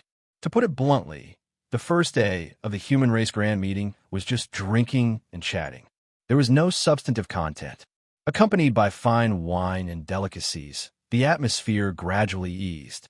Xiao Chun and the others of the younger generation also gathered in groups of 2s and 3s and chatted.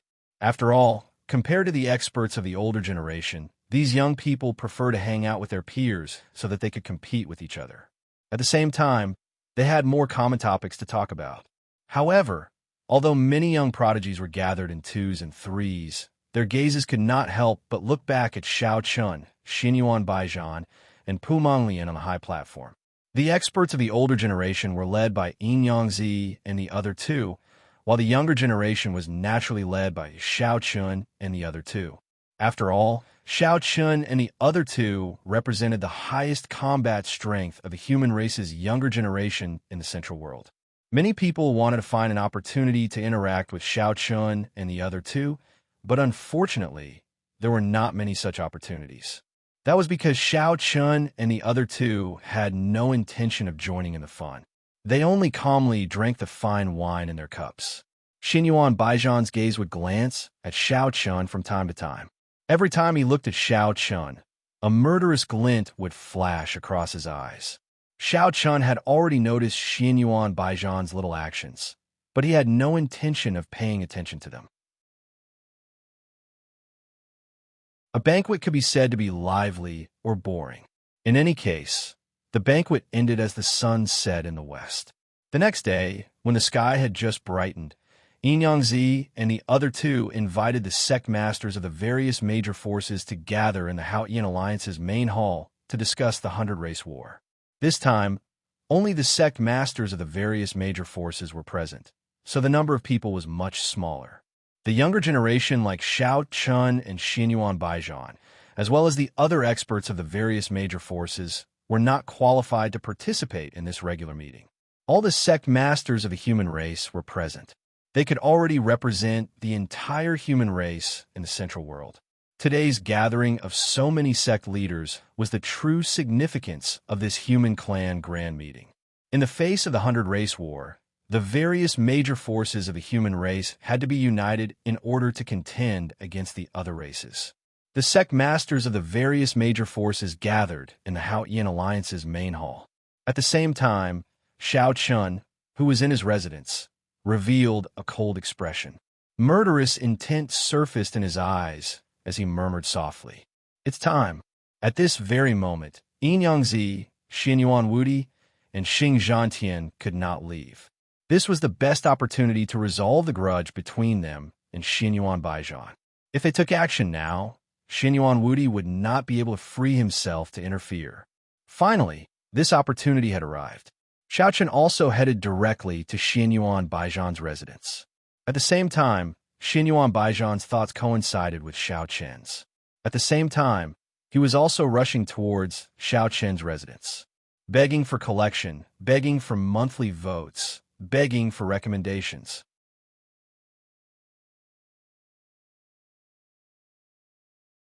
Chapter 1471. Xiao Chun and Xinyuan Baijian both had the same idea. They both believed that this was the best opportunity to kill each other. As a result, Xiao Chun and Xinyuan Baijian both made the same decision at the same time. Xiao Chun and Xinyuan Baijian, who had remained silent in the Haoyan alliance, suddenly left their residences at the same time. Moreover, they both had the same goal, which was to go to each other's residences. Xiao Chun and Xinyuan Baijian bumped into each other at the center of their residences. They looked at each other with murderous intent in their eyes. They had waited for so long for this opportunity. At this moment, they did not hide their killing intent. Looking at Xinyuan Baijian, Xiao Chun said indifferently, "Let's go somewhere else." After all, they were in Haoyan City.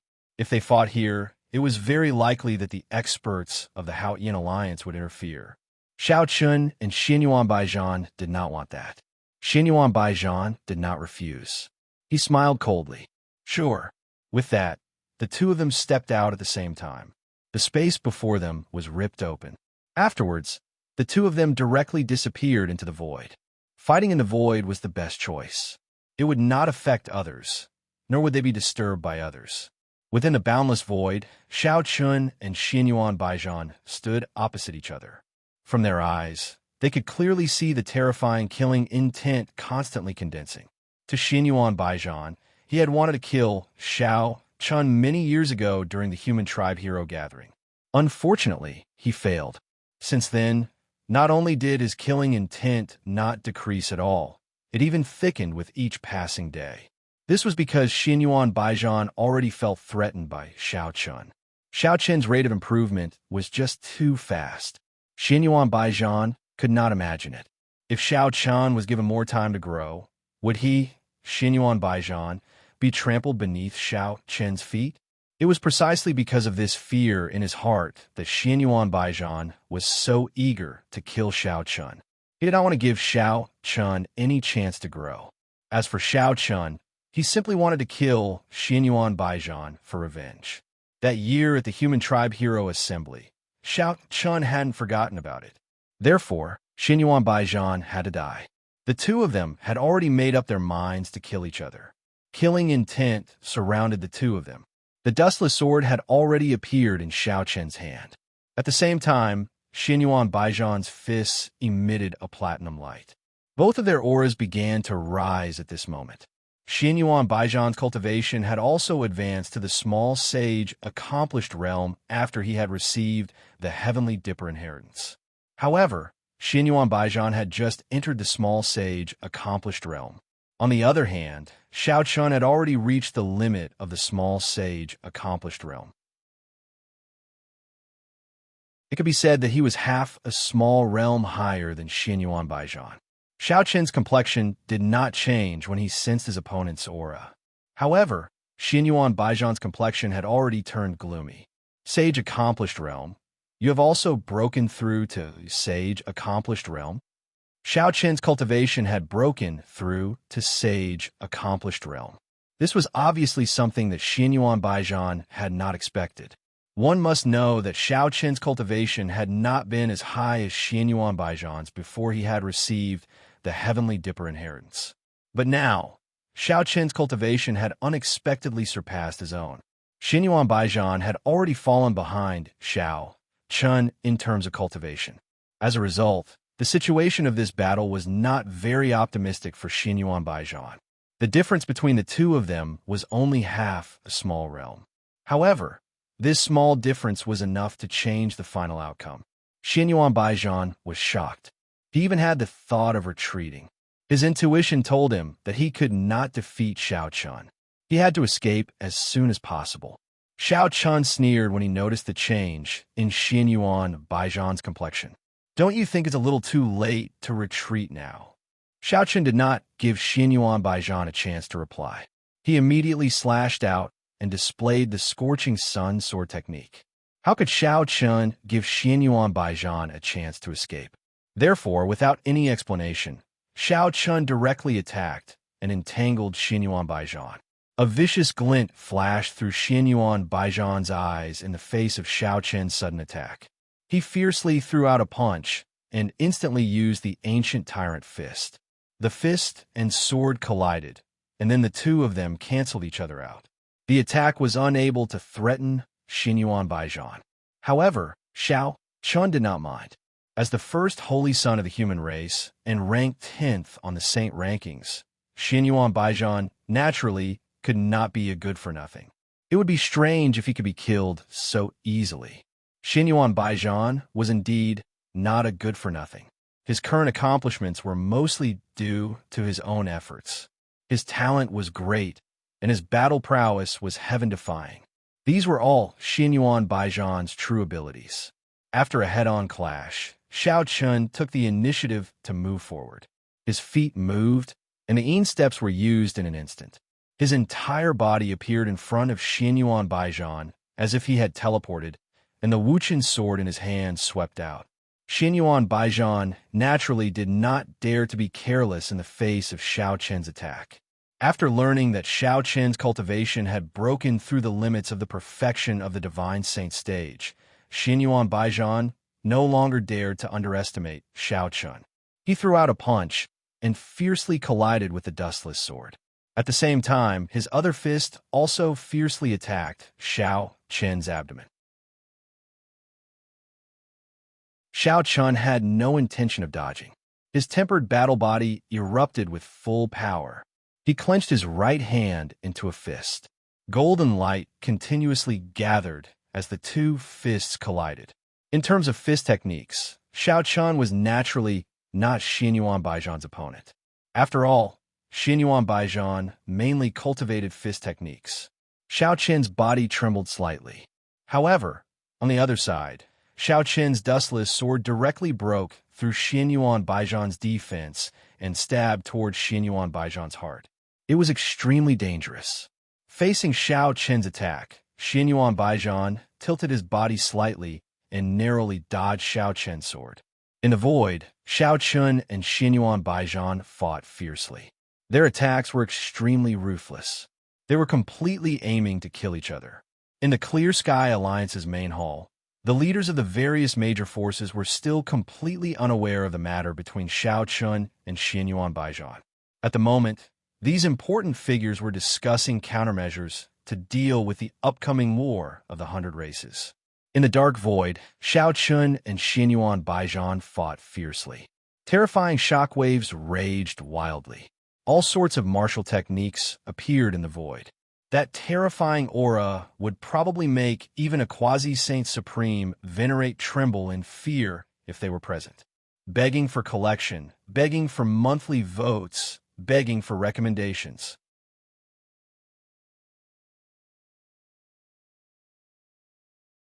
Chapter 1472. Both of them were determined to kill the other and did not hold back at all. However, after a long battle, Xinyuan Baijian gradually fell into a disadvantage. With Shao Chen's current strength, he was indeed stronger than Xinyuan Baijian. Therefore, Xinyuan Baijian was not able to gain any advantage over Shao Chun. In a short 3 years, Shao Chen's strength had already surpassed Xinyuan Baijian's. Xinyuan Baijian did not want to accept such an outcome, but he had no choice but to accept it because it was the truth. Xinyuan Baijian had already started to feel the urge to retreat as he was gradually being suppressed by Shao Chun. Based on the current situation, if they continued to fight, the possibility of Xinyuan Baijian being defeated and killed was much higher. Although it would not be easy for Shao Chun to kill Xinyuan Baijian, if the two of them continued to fight to the death, the final result would be Xinyuan Baijian dying and Shao Chun being heavily injured. Despite his unwillingness, Xinyuan Baijian's rationality kept telling him that he could not continue to fight with Shao Chun. Otherwise, he would most likely die. Thinking of this, Xinyuan Baijian also decided to withdraw. Right now, he was no longer Shao Chun's opponent. Wanting to kill Shao Chun was already impossible. He could only think of a way to protect himself. The method to protect himself was very simple. That was to ask Xinyuan Wudi for help. As long as Xinyuan Wudi was present, even if Shao Chun wanted to attack, he would not be able to kill him. With the thought of retreating, Xinyuan Baijian's fighting spirit instantly withered. Sensing the change in Xinyuan Baijian, Xiao Chun coldly smiled. You want to leave now? It's too late. Xinyuan Baijian wanted to retreat, but Xiao Chun naturally would not allow it. His hands became even fiercer as he firmly entangled Xinyuan Baijian, not giving him any chance to escape. Xiao Chun had already made up his mind to kill Xinyuan Baijian. For a moment, Xinyuan Baijian had no way to get away. He was forced to fight with Xiao Chun. Seeing Xiao Chun's murderous intent, Xinyuan Baijian was furious. 3 years ago, Xiao Chun didn't even have the strength to fight back. But now, Xinyuan Baijian was no match for Xiao Chun. Xinyuan Baijian swore in his heart. However, the most important thing right now was to find a way to escape. In terms of strength, he wasn't Xiao Chun's opponent. Therefore, Xinyuan Baijian could only use other methods. As he fought fiercely with Xiao Chun, Xinyuan Baijian's storage ring flashed with a bright light. Then, a spirit tablet appeared in Xinyuan Baijian's hand. There was no need to say who this spirit tablet belonged to. It was definitely given to Xinyuan Baijian by a Xinyuan Wudi. Since it was difficult to escape with his own strength, Xinyuan Baijian could only use his own life-saving methods. However, seeing this, Xiao Chun did not hesitate as he took out a similar token from his storage ring. Before Xinyuan Baijian could make a move, Xiao Chun directly activated the spirit tablet. Then, a terrifying energy exploded. Seeing this, Xinyuan Baijian did not dare hesitate as he immediately crushed the token in his hand. Both of their tokens were made by the great sage. They were extremely powerful. At this moment, the energy within the two spirit tablets completely exploded. Instantly, a terrifying shockwave spread out. In terms of strength, Xiao Chun naturally did not fear Xinyuan Baijian at all. For today, Xiao Chun had specially gone to Yinyangzi to ask for 10 tokens so that he could thoroughly kill Xinyuan Baijian. The first token fiercely collided. Xiao Chun and Xinyuan Baijian were both sent flying by the terrifying shockwave. However, at this moment, Xiao Chun, who was flying backwards, did not hesitate in the slightest. He took out a second token from his storage ring and crushed it. Seeing Xiao Chun use the second token without any hesitation, Xinyuan Baijian's eyelids involuntarily widened as he angrily cursed. Madman. From Xinyuan Baijian's point of view, Xiao Chun was simply a madman. He actually used the token in such a manner. However, although he said that, Xinyuan Baijian did not hesitate in the slightest. He also took out a new spirit tablet and crushed it. Right after the first token was used, Xiao Chun and Xinyuan Baijian used the second token without any hesitation. Once again, the two terrifying attacks fiercely collided. The terrifying shockwaves wreaked havoc in the air. Facing such a shockwave, even Xiao Chun and Xinyuan Baijian were injured. After all, every single spirit tablet was equivalent to the great sage's all-out attack. 2 consecutive collisions. And with Xiao Chun and Xinyuan Baijian being so close to each other, it was very normal for them to be injured. If it was any other saint, they would have already been swept away by the shockwaves. Even if they didn't die, they would have been heavily injured. Xinyuan Baijian uncontrollably spat out a mouthful of blood. At this moment, his expression had already become incomparably solemn. The terrifying shockwaves from the collision of the 2 tokens had already injured Xinyuan Baijian. However, he was naturally not the only one who was injured. On the other side, Xiao Chun was also injured. However, compared to Xinyuan Baijian's solemn expression, Xiao Chun only revealed a monstrous killing intent and the determination to kill Xinyuan Baijian. Therefore, without any regard for his injuries, Xiao Chun did not hesitate and took out a 3rd spirit tablet from his spatial ring. Seeing Xiao Chun take out another token, Xinyuan Baijian's eyelids were already twitching. His expression was extremely gloomy as he roared at Xiao Chun. Xiao Chun, the enmity between us is an old matter. I can guarantee that I will not cause trouble for you in the future. Let's stop here. How about it? Xinyuan Baijian was a bit afraid. Not only was Xiao Chun stronger than him, but he was also extremely crazy. He did not care about anything else. He just wanted to kill him. He did not want to continue fighting Xiao Chun to the death. In fact, Xin Yuan Baijian was even willing to shake hands and make peace with Xiao Chun. After all, the situation had been reversed. Xiao Chun had the advantage, and he, Xin Yuan Baijian, had become the weaker party. However, hearing Xin Yuan Baijian's words, Xiao Chun sneered. "Let's stop here? Xin Yuan Baijian, do you think that's possible? Back in the gathering of human heroes, you had no intention of stopping here." As he spoke, Xiao Chun did not stop at all. He directly crushed the spirit tablet in his hand. This was already the third spirit tablet. Seeing this, Xin Yuan Baijian could only curse inwardly. Immediately after, he took out a third spirit tablet and crushed it. Afterwards, the terrifying energy within the two tokens fiercely collided. Xiao Chun and Xin Yuan Baijian were unavoidably affected by the terrifying shockwaves, and their injuries worsened. Begging for collection, begging for votes, begging for recommendations.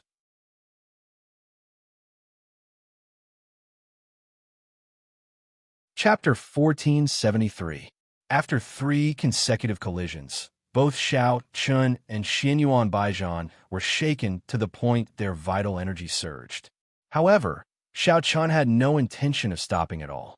After the third collision, Xiao Chun withdrew a 4th medallion from his spatial ring. Xin Yuan Baijian was on the verge of going insane when he saw this. Xiao Chun was definitely a madman who didn't care about the consequences at all. Xin Yuan Baijian clearly didn't realize how much killing intent Xiao Chun possessed. In order to kill Xin Yuan Baijian, Xiao Chun had prepared and waited for a very long time. Now that he had the opportunity, how could Xiao Chun let Xin Yuan Baijian off so easily? It was just like 3 years ago during the hero gathering. At that time, Xin Yuan Baijian held the absolute advantage. How could he let Xiao Chun off so easily? He knew that as the young master of the Xin Yuan clan, Xin Yuan Baijian definitely possessed many life-saving trump cards. As a result, what Xiao Chun needed to do now was completely exhaust all of Xin Yuan Baijian's life-saving trump cards. Only then would he be able to kill Xin Yuan Baijian. Of course, it wasn't a bad choice to exhaust Xin Yuan Baijian while exhausting his trump cards, because the more heavily injured Xin Yuan Baijian was, the greater Xiao Chun's chances of killing Xin Yuan Baijian would be in the end. Xiao Chun crushed the 4th medallion. Xin Yuan Baijian was gloomy when he saw this, but he had no choice but to take out a medallion as well and collide it with Xiao Chun's. If they wanted to resist a spirit tablet created by the great sage, they had to use the same method. With Xin Yuan Baijian and Xiao Chun's current strength, it was indeed insufficient for them to contend against the great sage. When the 4 medallions collided in succession, the space in the surroundings had already become extremely distorted. At the same time, the terrifying shockwaves wreaked havoc in the surroundings. It was simply like the great sage were in an intense battle. Xiao Chun continuously threw out medallions. Then 5, 6, 7. Very soon, the two of them had used 9 medallions in succession. At this time, Xin Yuan Baijian's tokens were all used up. 9 tokens had been used up by Xiao Chun. When Xin Yuan Baijian pressed Xiao Chun's hand and another token appeared, Xin Yuan Baijian's entire face became ferocious. Just how many medallions did this guy prepare? He thought gloomily. When he saw that Xin Yuan Baijian didn't take out another medallion, Xiao Chun guessed that Xin Yuan Baijian had used up all of his medallions. He smiled coldly. "Are there no spirit tablets? Then you could go to hell." With that, Xiao Chun directly crushed the medallion in his hand. Then, a terrifying energy, similar to the great sage's all-out attack, exploded and rushed towards Xin Yuan Baijian. Xin Yuan Baijian indeed didn't have any more medallions on him.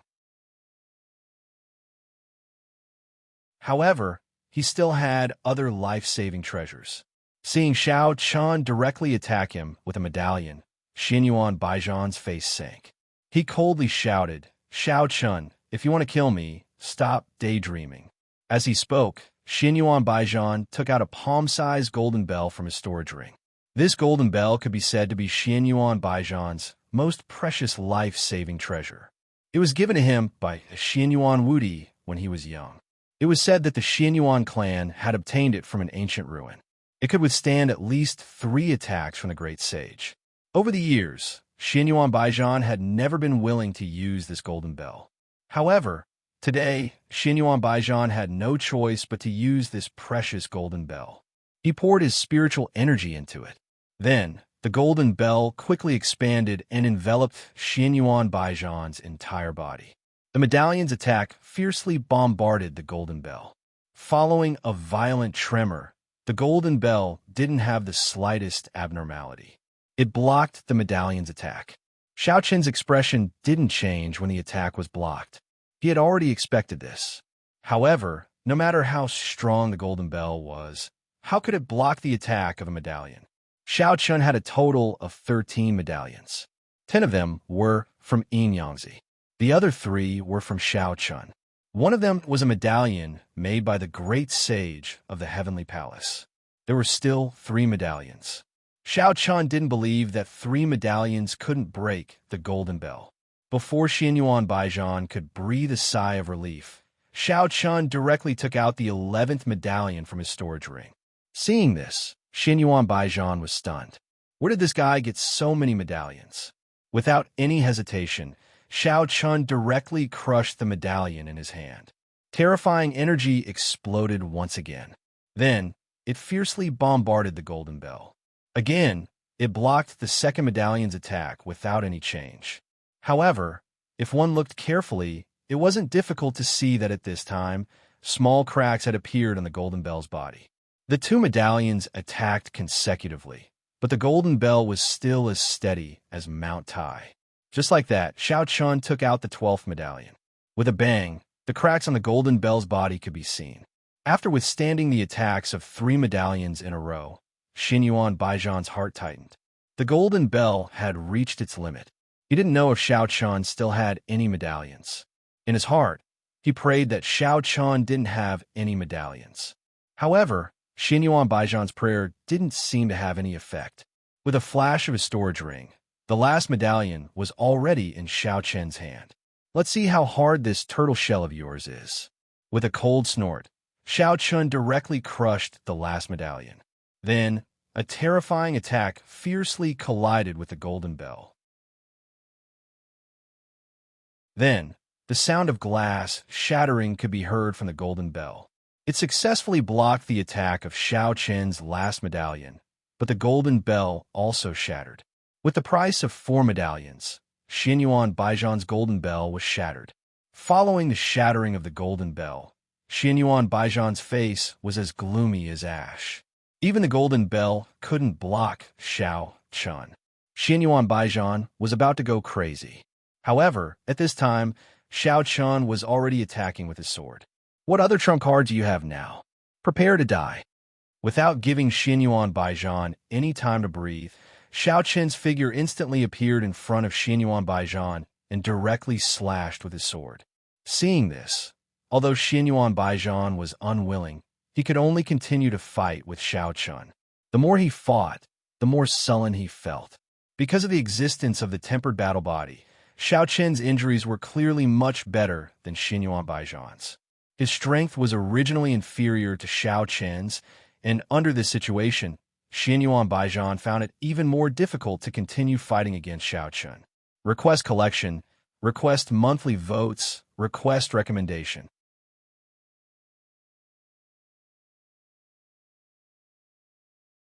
Chapter 1474. After a series of clashes between spirit tablets and trump cards, Xiao Qin was clearly in a much better state than Xianyuan Baijian by relying on the strength of his tempered battle body.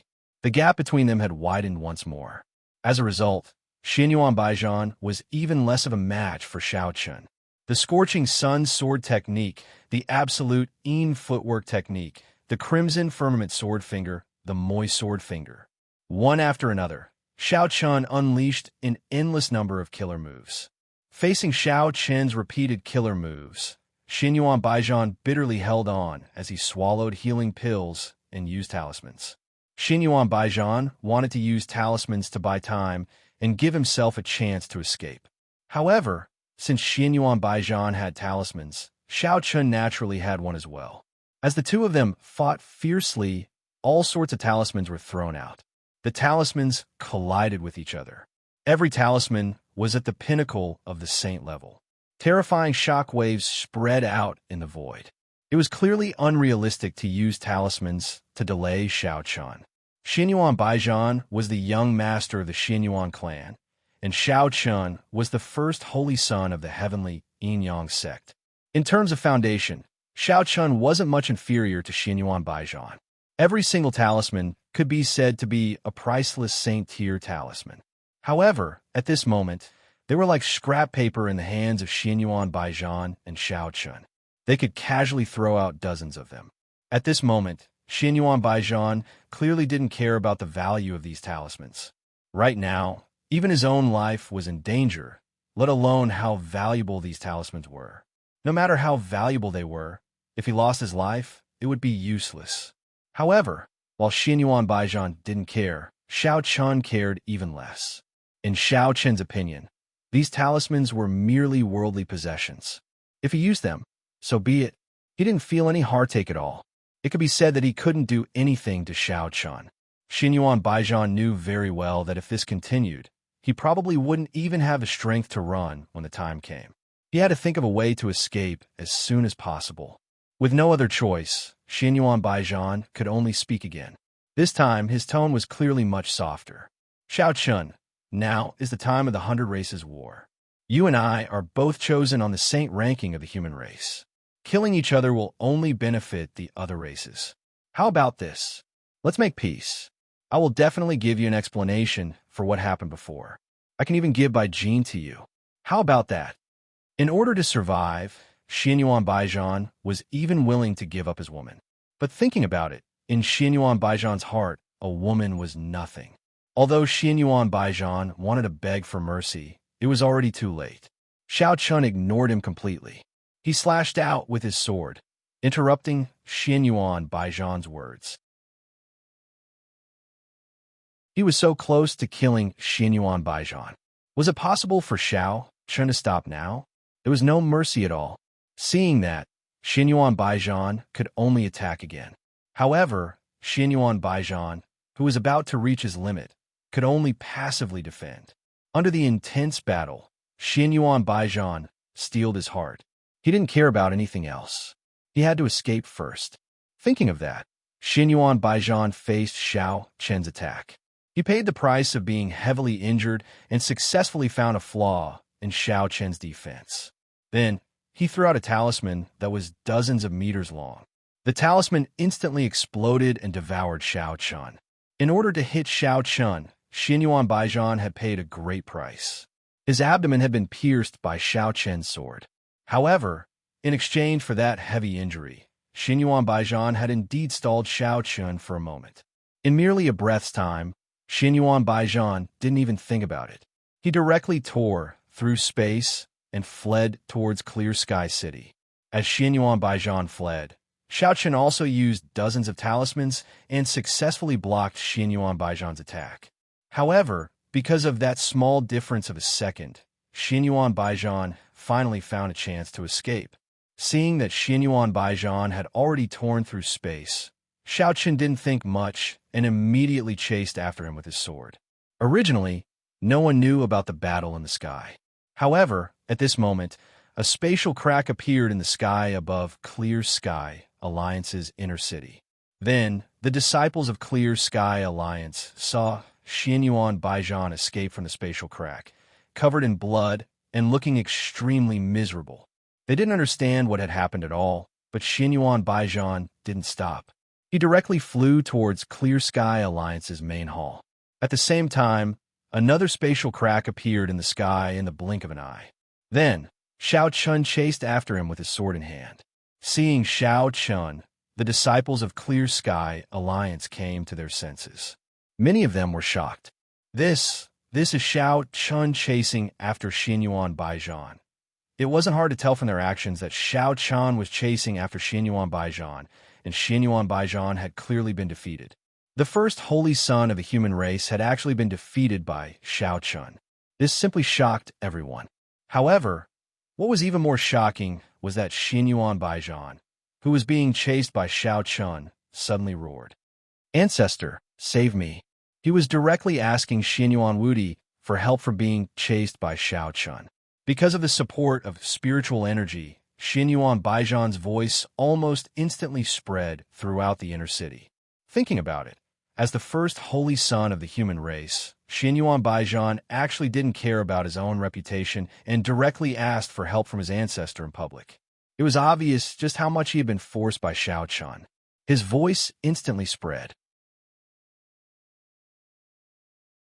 In the main hall, the sect masters of the various major forces who had gathered to discuss the war of the 100 races immediately heard Xinyuan Baijan's cry for help.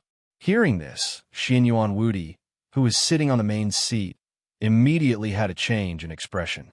Without caring about anything else, his figure moved and instantly disappeared. Seeing that, Yin Yangzi and Xing Zhantian also directly chased after him. As the three of them left, the sect masters of the various major forces also rushed out of the main hall. Outside the main hall, Xinyuan Wudi was running for his life. After hearing his cry for help, Xinyuan Wudi immediately rushed over. Unfortunately, he was still a step too late. However, when Xinyuan Wudi saw Xinyuan Baijan, Xiao Chun had already pointed his finger. Seeing the sword light chasing after the back of Xinyuan Baijan's head, and Xinyuan Baijan was clearly powerless to resist, Xinyuan Wudi immediately roared, "Xiao Chun, stop!" Xinyuan Wudi wanted Xiao Chun to stop, but Xiao Chun completely ignored him. The flame-like sword light flashed across the sky, and before Xinyuan Baijan could react, it had already pierced through the back of his head. An aura of death instantly enveloped Xinyuan Baijan. Looking at Xinyuan Wudi, who was already not far from him, Xinyuan Baijan wanted to say something, but he couldn't say a single word. In the end, Xinyuan Baijan's vision turned black, and he fell straight down. Please collect, please vote, please recommend.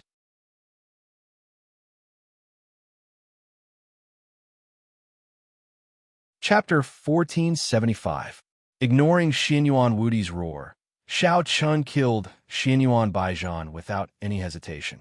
As the scarlet heaven sword finger pierced through the back of Xinyuan Baijan's head, Xinyuan Baijan's body fell from the sky. For a moment, all the disciples of the Hao-Yin Alliance and the sect masters of the human clan were stunned. Everyone was shocked by Xinyuan Baijan's death, but they were even more shocked by Xiao Chen's ability to kill Xinyuan Baijan. After all, Xinyuan Baijan was publicly acknowledged as the first holy son of the human race, the #1 person of the younger generation.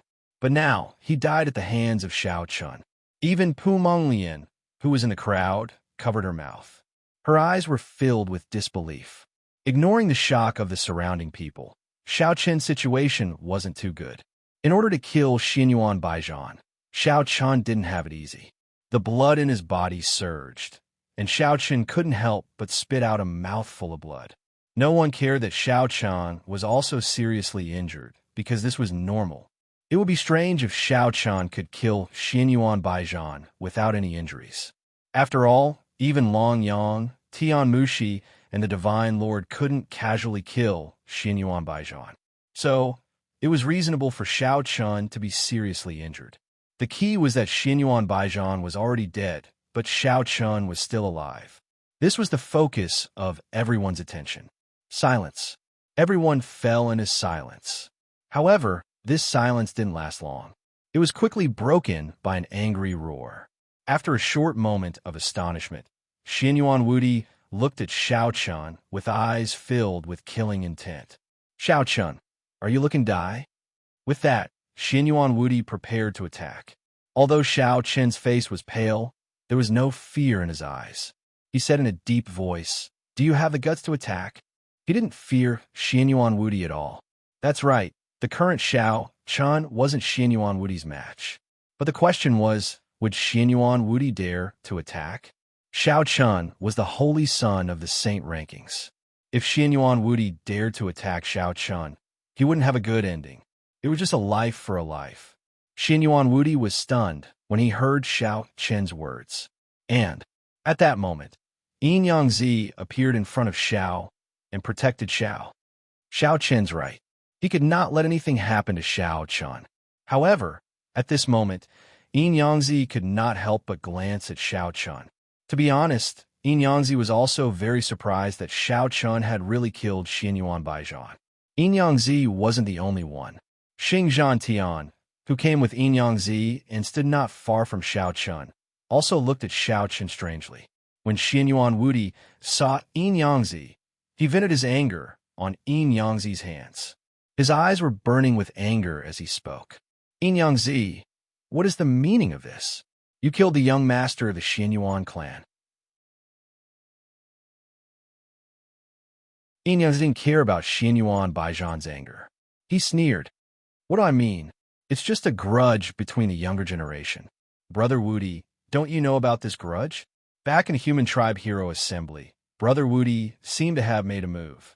Yin Yangzi attributed the entire matter to a personal grudge between the younger generation. He even took the initiative to mention the Human Heroes Assembly from 3 years ago. Actually, many people in the Human Clan knew what happened in the Human Clan Heroes meeting 3 years ago. Xianyuan Baijian wanted to kill Xiao Chen. Xianyuan Wudi even tried to stall Yin Yangzi. If it wasn't for Dragon Emperor, the head of the dragon race, intervening, Xiao Chen would have been killed. Yin Yangzi took the initiative to mention this. He wanted to tell Xianyuan Wudi and the others that Xianyuan Baijian was the one who started the grudge. Therefore, Xiao Chen had no one to blame but himself. Xianyuan Baijian was the one who tried to kill Xiao Chen. Unfortunately, he didn't succeed. Today, Xiao Chen killed Xianyuan Baijian. However, Xianyuan Wudi wasn't in the mood to reason with Yin Yangzi. He said with killing intent in his eyes, "So, your Taiyang sect doesn't intend to give my Xianyuan clan an explanation?" What explanation? The people from the Yin and Yang sects didn't even make a move. Xiao Chen only managed to kill Xianyuan Baijian because Xianyuan Baijian was too weak. Hearing that, Yin Yangzi sneered. How could he possibly give an explanation to the Xianyuan clan? That was a complete joke. Xianyuan Wudi could no longer contain the anger in his heart after hearing Yin Yangzi's answer. Immediately, he sent a palm strike at Yin Yangzi. Seeing that, Yin Yangzi also attacked. The great sage and Xianyuan Wudi fought. However, they didn't fight in Haoyin City. Instead, they both disappeared into the void. It was a rare sight to see the great sage fight. Unfortunately, most of the people present weren't qualified to witness it. After 4 hours, Xianyuan Wudi finally decided to stop under Xing Zhantian's persuasion. It was mainly because he didn't gain any advantage in the fight with Yin Yangzi. There was no point in continuing the fight. He had vented enough of his anger. Xianyuan Baijian was already dead. Even if he continued fighting with Yin Yangzi, what could he change? So, Xianyuan Wudi chose to stop. He picked up Xianyuan Baijian's corpse. However, before he left, Xianyuan Wudi glanced coldly at Xiao Chen and said fiercely, "Xiao Chen, Xianyuan Wudi won't let this go." Huh. Then in this way, should I make a trip to your Xianyuan clan and annihilate all the younger generation of your Xianyuan clan to put an end to all future troubles? Xiao Chen didn't back down in the face of Xianyuan Wudi's threat. The killing intent in Xianyuan Wudi's eyes grew even stronger. However, he didn't say anything else. He held Xianyuan Baijian's corpse and disappeared. Xianyuan Baijian's death had already caused the saint ranking to appear in the sky. Xiao Chen replaced Xianyuan Baijian as the 10th holy son. At the same time, Xianyuan Baijian's name was removed from the saint ranking due to his death. The former first holy son of the human clan had died just like that. The reason it was in the past was because a new king of the younger generation of the human clan had been born. It was Xiao Chen. Xiao Chen had already proven his strength by killing Xianyuan Baijian. The old king had fallen, and a new king had been born. From now on, Xiao Chen would be the leader of the younger generation of the human clan. Xianyuan Baijian was a thing of the past. Please add me to your collection. Please recommend me.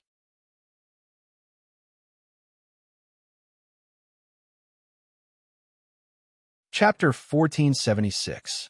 Xiao Qian's killing of Xianyuan Baijian at the human race banquet quickly swept through the entire human territory like a hurricane. Everyone knew that Xianyuan Baijian was dead, and that he had been killed alone. The fact that he was once the first holy son of the human race was actually killed at the human race banquet made many people sigh. However, it was precisely because of Xianyuan Baijian's death that Xiao Chun gained fame. Xiao Chun was now the fully deserving first holy son of the human race. Xiao Chun had also successfully entered the top 10 on the saint rankings. Even in the entire Central world, he could be considered a truly outstanding figure among the younger generation. The other races were naturally concerned about what happened to the human race, but no one made any moves. After all, the War of the 100 Races had already begun, and all the major races had placed their focus on it. Similarly, it was the same for the human clan. Although Xiao Chun had killed Xianyuan Baijian, the human clan Grand Assembly did not give up halfway because of this. Even Xianyuan Wudi appeared in front of the leaders of the major forces on the second day. As the great sage, Xianyuan Wudi was furious, but he knew what was more important. Furthermore, Xianyuan Baijian was already dead. What value did a dead person have?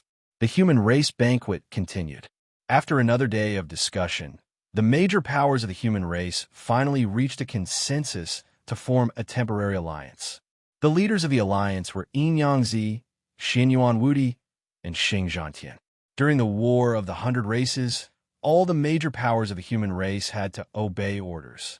At the same time, all the healing pills, talismans, and other war necessities had to be shared unconditionally. After successfully forming an alliance with the major powers of the human race banquet ended. However, after this discussion, the situation of the human race had completely changed. They stopped competing with each other and chose to unite against the outside world. The major powers of the human race had reached an offensive agreement. At the same time, Haoyan City had become the temporary headquarters of the human race. The sect masters and experts of the major powers did not leave. They all remained in Haoyan City. Everyone gathered together so that they could react as soon as possible if something unexpected happened. At the same time, gathering together made it easier to manage. This was an essential part of the alliance. Not only did they not leave, but more experts were also rushing to Haoyan City. In just a few days, Haoyan City had become the center of the entire human tribe. At least more than half of the strongest experts had gathered here.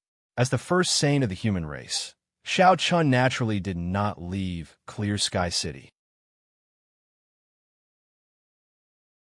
However, within a few days, Qin Shu, Chen Yu, the Azure Arch, Xiao Sheng, Yin Kunyo, and the other experts of the Tianyin and Taiyang sects arrived at Clear Sky City. Of course, not all the experts of the Heavenly Yin Taiyang sect had gathered in Clear Sky City. At least a third of them stayed behind. At the same time, the Heavenly Yin Taiyang sect's sect protecting formation was activated. It could completely block the Great Sage's attack. Not only the Heavenly Yin Taiyang sect, but the major powers of the human race had also entered a state of battle readiness. The sect protecting formation of the major powers was also activated. The foundation accumulated over the years was also being consumed at a crazy rate. The human race was ready. As time passed, the first phase of the 100 Race War was also announced. The various clans had already collected the heavenly Tao stones scattered in their own territories. The next step was to snatch the heavenly Tao stones of the other clans. At the center of the Ghost Race's territory was the headquarters of the Ghost Race's strongest Supreme Saint sect, the Ghost King Palace. Like the human race, the Ghost Race had a total of 3 Supreme Saint sects: the Ghost King Palace, the Ghost Emperor sect, and the Underworld sect. However, among the 3 sects, the Ghost King Palace was the strongest. At this moment, all the experts of the Ghost Race had gathered in the Ghost King Palace. On the surface, the Ghost Race also only had 3 the Great Sage. However, at this moment, in the central hall of the Ghost King Palace, the number of the Great Sage had reached 5. 3 of them were from the Ghost King Palace. In addition to the Ghost King Palace Master, the other 2 were the Supreme Elders of the Ghost King Palace. they were also supreme saints. The great sage of the ghost race. This was the confidence of the ghost race. At the same time, in addition to the great sage, there were also many quasi-sage, great venerables, and saint realm experts. At this moment, there were also many more people. In fact, every race was like this. Normally, they would hide a part of their strength. Only when the 100-Race War began would they reveal their full strength. It had to be said that the ghost race was indeed much stronger than the human race in terms of foundation. Just the number of the great sage alone was not something the human race could compare to. This was also why the human race's position in the central world had always been in a neutral position for so many years. The 5 great sages of the ghost race gathered together. The leader was the Ghost King Palace Master, Gui Fun. Looking at the other 4 people in front of him, Gui Fun said indifferently, "It's time to make a move. Who do you think we should choose as our first target?" "The human race." Hearing this, the underworld sect master said indifferently, "The heavenly Tao stones in the territory of the ghost race had been collected. Next, they could only snatch the heavenly Tao stones of other races. For the first target, the underworld sect master directly chose the human race without hesitation." Hearing this, Gui Shuang also nodded and said, "All right, the human race it is." Hearing this, Gui Fen looked at the 2 elders on his left and right. The 2 elders also nodded slightly in agreement. The human race and ghost race's territories bordered each other and were very close. Moreover, in the eyes of the ghost race, the human race's strength did not require much fear. Therefore, choosing the human race was a very good choice. After all, compared to the other races around the ghost race, the human race's strength was indeed the weakest. For example, the barbarian race, the divine race, the celestial race, and the demon race were all old and powerful races in the central world. If the ghost race were to fight with them, they would not have a 100% chance of winning. Therefore, they still had to pick on the soft persimmon. They had to deal with the human race first before anything else. Moreover, the relationship between the ghost race and the human race had always been tense. Usually, the ghost race could not be bothered to make a big fuss with the human race. However, now that the 100-Race War was happening, they could deal with the human race in one fell swoop, killing 2 birds with 1 stone. Unsurprisingly, the ghost race chose to target the human race. Seeing that everyone agreed, Gui Fen nodded and said without any objection, "All right, the human race it is. Get ready. In 3 days, we will attack the human race." The second stage of the 100-Race War had just begun, and the human race had already encountered the ghost race.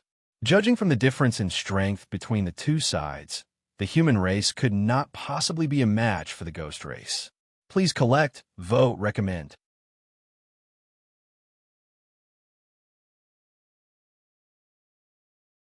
Chapter 1477.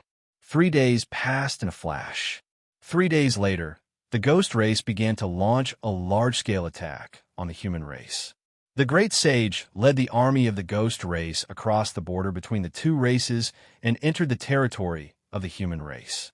As for the experts of the human race who were guarding the border between the 2 races, they were naturally all killed. It was impossible for them to stop the army of the ghost race. However, because the ghost race had no intention of hiding their whereabouts, the human race received the news immediately. Perhaps in the eyes of the great sage of the ghost race, the human race did not have the strength to contend with the ghost race at all. They could just flatten the human race. The ghost race was aggressive. On the other side, in Haotian City, the leaders of the various human race forces once again gathered in the main hall of the Haotian Alliance. Yingyangzi, Xinyuan Wudi, and Xing Zhantian sat in the main seats. Everyone's expression was unusually heavy. The news of the ghost race's attack was indeed like a huge rock that pressed down on everyone's hearts, making everyone feel extremely pressured. Facing the ghost race, everyone could only look at Yingyangzi and the other 2 leaders. However, in everyone's opinion, what could Yingyangzi and the other 2 leaders do?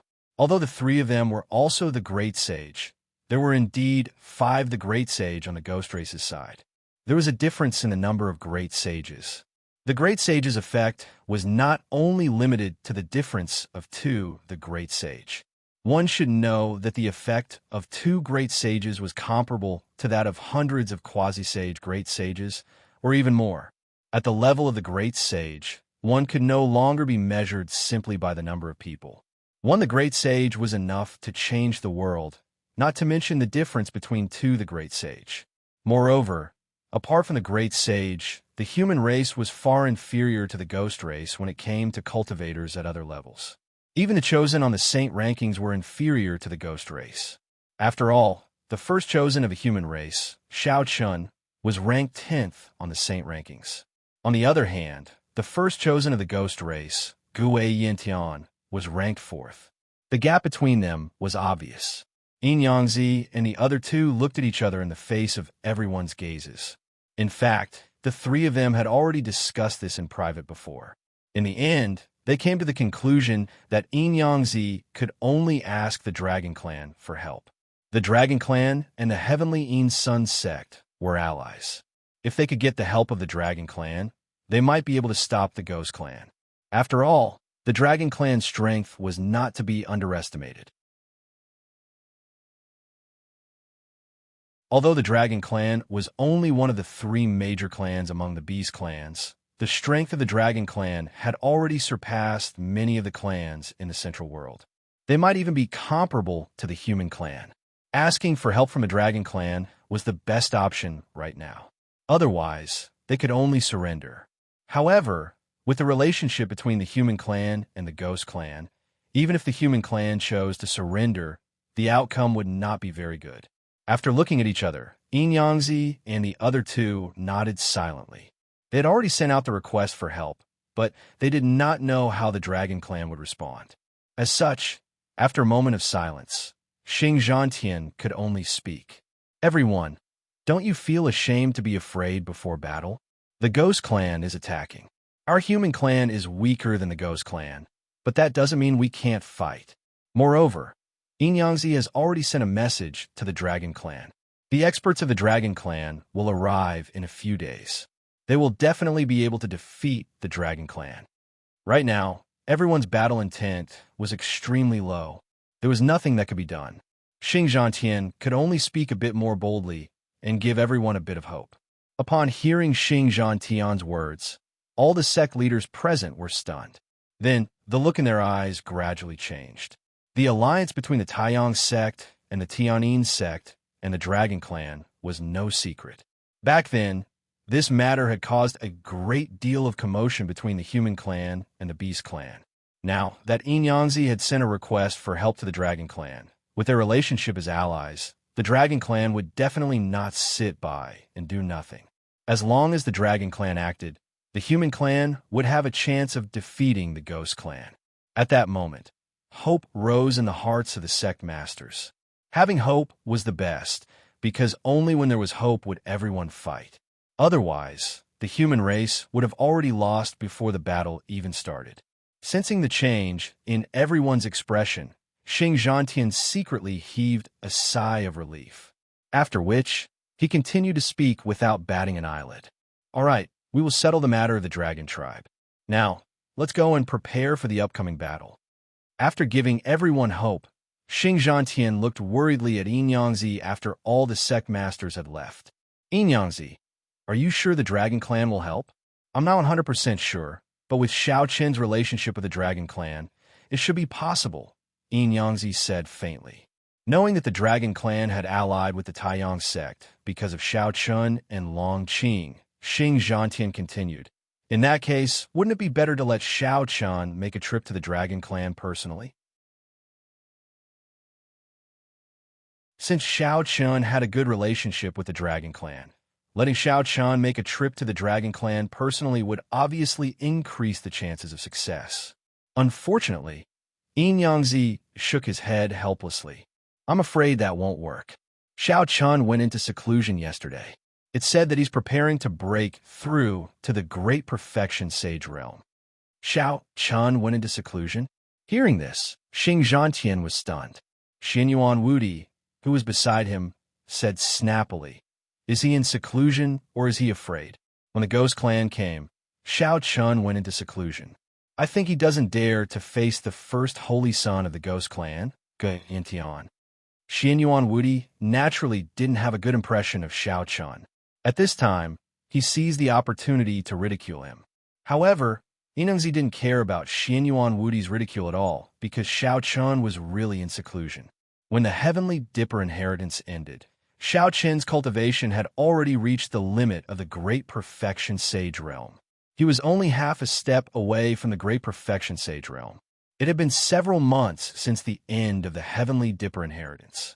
After this period of cultivation, Shao Chun had finally touched the threshold of the Great Perfection Sage Realm. Therefore, Shao Chun couldn't wait any longer and directly went into seclusion yesterday, preparing to break through to the Great Perfection Sage Realm in one fell swoop. Of course, when Shao Chun went into seclusion yesterday, the Ghost Clan didn't make any moves. Therefore, Shao Chun obviously didn't know that the Ghost Clan had attacked the Human Clan. Yin Yangzi didn't bother to argue with Xian Yuan Wudi. He just looked at Xing Zhantian and said indifferently, "Let's take one step at a time. We have to prepare ourselves for the battle. As for the Dragon Clan, let's wait and see what they have to say." The Dragon Clan had no choice but to wait. Hearing Yin Yangzi's words, Xing Zhantian nodded in agreement. However, Xian Yuan Wudi sneered, You only know how to kill each other. When the enemy comes, you're so scared that you hide. How could such a person be the first holy son of the Human Clan? What a joke. Begging for a monthly vote, begging for a recommendation.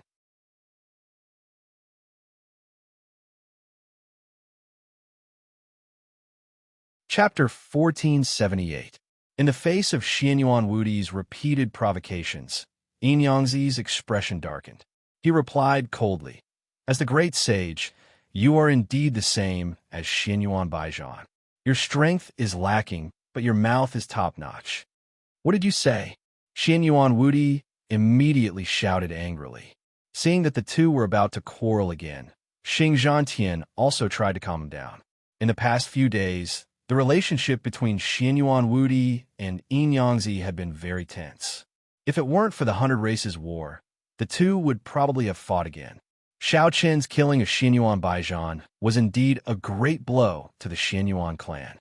It was understandable that Xian Yuan Wudi was angry. However, Xian Yuan Wudi was sometimes too ignorant. How could he still have the leisure to mock Shao Chun at a time like this? What's more, Xian Yuan Wudi was a great Saint Emperor. Mocking a junior like this was indeed a bit unjustifiable. It was too degrading. Under Xing Zhantian's mediation, Yin Yangzi didn't bicker with Xian Yuan Wudi. He snorted coldly and took the initiative to leave. Yin Yangzi didn't want to waste any more time with Xian Yuan Wudi. However, Xian Yuan Wudi still cursed when Yin Yangzi left. Guilty conscience? Am I wrong? First holy son? Hell, what a joke. With that, Xian Yuan Wudi ignored Xing Zhantian and disappeared. Xing Zhantian's expression was somewhat ugly as he watched Xian Yuan Wudi leave. Sometimes, Xian Yuan Wudi was really too much. The human race also quickly reacted to the ghost race's attack. Faced with the ghost race army that had already crossed the border between the two races, Yin Yangzi and the other two set the location of the decisive battle at the Wanha Mountain Range. The Wanha Mountain Range was an uninhabited area not far from the border between the two races. It was very large, and there were almost no signs of human habitation. It was the best location for the battlefield. After confirming the location of the battle, the human side didn't need to worry that the flames of war would spread to the ordinary human warriors who didn't have any cultivation base or the human warriors with low cultivation bases. Of course, the best outcome was naturally to repel the ghost race in Harmony Mountain Range. Otherwise, once the ghost race was allowed to break through Harmony Mountain Range and the flames of war spread to the inner regions of the human territory, then the consequences would be unimaginable. With the character of the Ghost Clan, the Human Clan would probably turn into a river of blood. The population base of a race was very important. Think about it. If there were no more people, then the race would not be far from extinction. Therefore, even though those ordinary humans without any cultivation were like ants, they were the true foundation of the entire human race. It was also because of them that the human race sent talented geniuses to the human race every day. Without them, what would the human race rely on to continue? Should he rely on Yin Yangzi and the other great sage emperors? Obviously, this was impossible. Although the lifespan of a great sage emperor was very long, they would still fall one day. If there were no successors, when the experts of the older generation like Yin Yangzi died, who would be able to hold up the banner of the human race? Therefore, in order to deal with the attack of the ghost race, they had to keep them out of the human territory and not let the flames of war spread within the human territory. Therefore, the Wana Mountain Range was the most important battlefield. After choosing the Wana Mountain Range as the battlefield, the experts of the various major forces of the human race also rushed to the Wana Mountain Range. On this day in Haoyan City, Qin Shiru's 3 women, Qin Yu, Emperor Qing, Xiao Sheng, and other experts of the Heavenly Yin and Taiyang sect had gathered in the main square. Today, they were also going to the Wana Mountain Range. Xiao Qin hasn't come out of seclusion yet, Qin Yu asked faintly as he looked at Qin Shiru's 3 women. Hearing this, the 3 women nodded. Xiao Chun had been in seclusion for 3 days and hadn't come out yet. However, this was normal. It was obviously impossible to break through to the Saint Realm's perfection in 3 days. Xiao Chun was in seclusion, so naturally, there was no way for him to go to the Wana Mountain Range. Moreover, Yin Yangzi had ordered that no one was to disturb Xiao Chun. As the great sage, Yin Yangzi naturally knew that when a cultivator broke through, it was important not to be easily disturbed by the outside world. Otherwise, once the breakthrough failed, it would be very difficult to succeed again in a short time. Because he knew the difficulty of breaking through, Yin Yangzi chose to let Xiao Chun break through in peace. In fact, Qin Shiru's 3 women didn't need to go to the Wanha Mountain Range because of Xianyuan Wudi. If Xianyuan Wudi hadn't said that the Heavenly Yin and Taiyang sect didn't want to contribute, and that even the first holy son of the human race, Xiao Chun, had chosen to go into seclusion at this critical juncture, Yin Yangzi wouldn't have let Qin Shiru's 3 women go to the Wana Mountain Range. It couldn't be helped. Xiao Chun couldn't go to the Wana Mountain Range because he was in seclusion, and Qin Shiru's 3 women were holy sons of the saint ranking. If they didn't go at this time, they would be criticized. Therefore, Yin Yangzi let Qin Shiru's 3 women go to the Wana Mountain Range to participate in the battle. Gu Lingyao was dissatisfied with the fact that Chun Yu was still in seclusion. It's all because of the Xianyuan clan. Recently, there have been rumors in Haoyan City that my husband is afraid of the first holy son of the ghost race, Gue Yintian, so he used seclusion as an excuse to avoid the battle with Gue Yintian. There were indeed many rumors in Haoyan City about Xiao Chen's seclusion. Many people said that Xiao Chen was afraid of Gue Yintian, so he used seclusion as an excuse to avoid the battle. In fact, these rumors were spread by the disciples of the Xianyuan clan. Their purpose was very simple. They just wanted to slander Xiao Chun. It was indeed very disgusting. Naturally, Gu Lingyao was displeased by this. However, after hearing her words, 100 Flower Fairy also chimed in. All right, let them be. When my husband comes out of seclusion, these people will naturally shut up. But I'm not used to them slander my husband. Furthermore, do you all know how unpleasant their words are? Hearing that, Gu Lingyao still had a face full of anger as she spoke. The words were indeed unpleasant. Xiao Chun was almost a disgrace to the human race in these words. Of course, most people were deceived. They didn't know the inside story at all. Therefore, after hearing these rumors, they thought themselves infallible and believed that Xiao Chun was afraid of Gue Yintian. Most people were just spreading false rumors. However, these rumors were actually very hurtful. Moreover, this also caused Xiao Chen's reputation to plummet. Gu Lingyao was unable to calm down, and so were the others. A trace of coldness flashed in their eyes. Qin Shiru said coldly, All right, when we reach the Wana Mountain Range, we'll kill more young geniuses of the ghost race. At that time, we'll naturally be able to shut them up. It's almost time. Let's go to the transmission formation. The ancestor should be arriving soon. begging for collection, begging for monthly votes, begging for recommendations.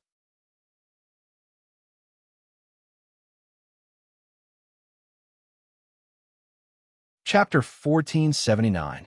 Qin Shiru and the others soon arrived at the transmission formation of Haotian City. There were already many warriors gathered here. In the past few days, the entire Haotian City had been extremely busy, especially the transmission formation, which was activated almost all the time. Batch after batch of experts were sent to the Wanha mountain range. When they saw Qin Shiru and the other experts from the Yin and Yang sects arrive, the people from the other sects stepped aside and made way for them. However, many of them had disdain in their eyes. As for the reason for this disdain, it was very simple. It must have been caused by the recent rumors. Xiao Chan was afraid of Gue Yintian, so he used seclusion as an excuse to avoid meeting him. Because of this rumor, many people in the human clan changed their opinion of Xiao Chan. Because of this, they also disliked the Taiyang sect of Heavenly Yin. After all, as one of the three masters of the human clan, the first holy son of the Taiyang sect of Heavenly Yin cowered at the moment of life and death. No one would be able to accept this. Fortunately, because of the power of the Taiyang sect of Heavenly Yin, these people didn't dare to show their displeasure. They didn't dare to provoke the people of the Taiyang sect of Heavenly Yin. Of course, in their hearts, the status of the Taiyang sect of Heavenly Yin had plummeted to the bottom. Facing the disdain in the eyes of the crowd, Gu Lingyao was furious. However, Flower Fairy gently patted her on the shoulder, indicating that she shouldn't care about these things. Rumors were often the most terrifying. However, there were some people in the world who didn't know right from wrong and would believe whatever others said. There was nothing you could do about it. Qin Shiru and the others didn't care about this at all. They went all the way to the transmission formation. Not long after Qin Shiru and the other experts of the Taiyang sect of Heavenly Yin arrived, Yin Yangzi also appeared. Judging from his expression, he was obviously not in a good mood. It was probably because of the rumors in the Taiyang sect of Heavenly Yin.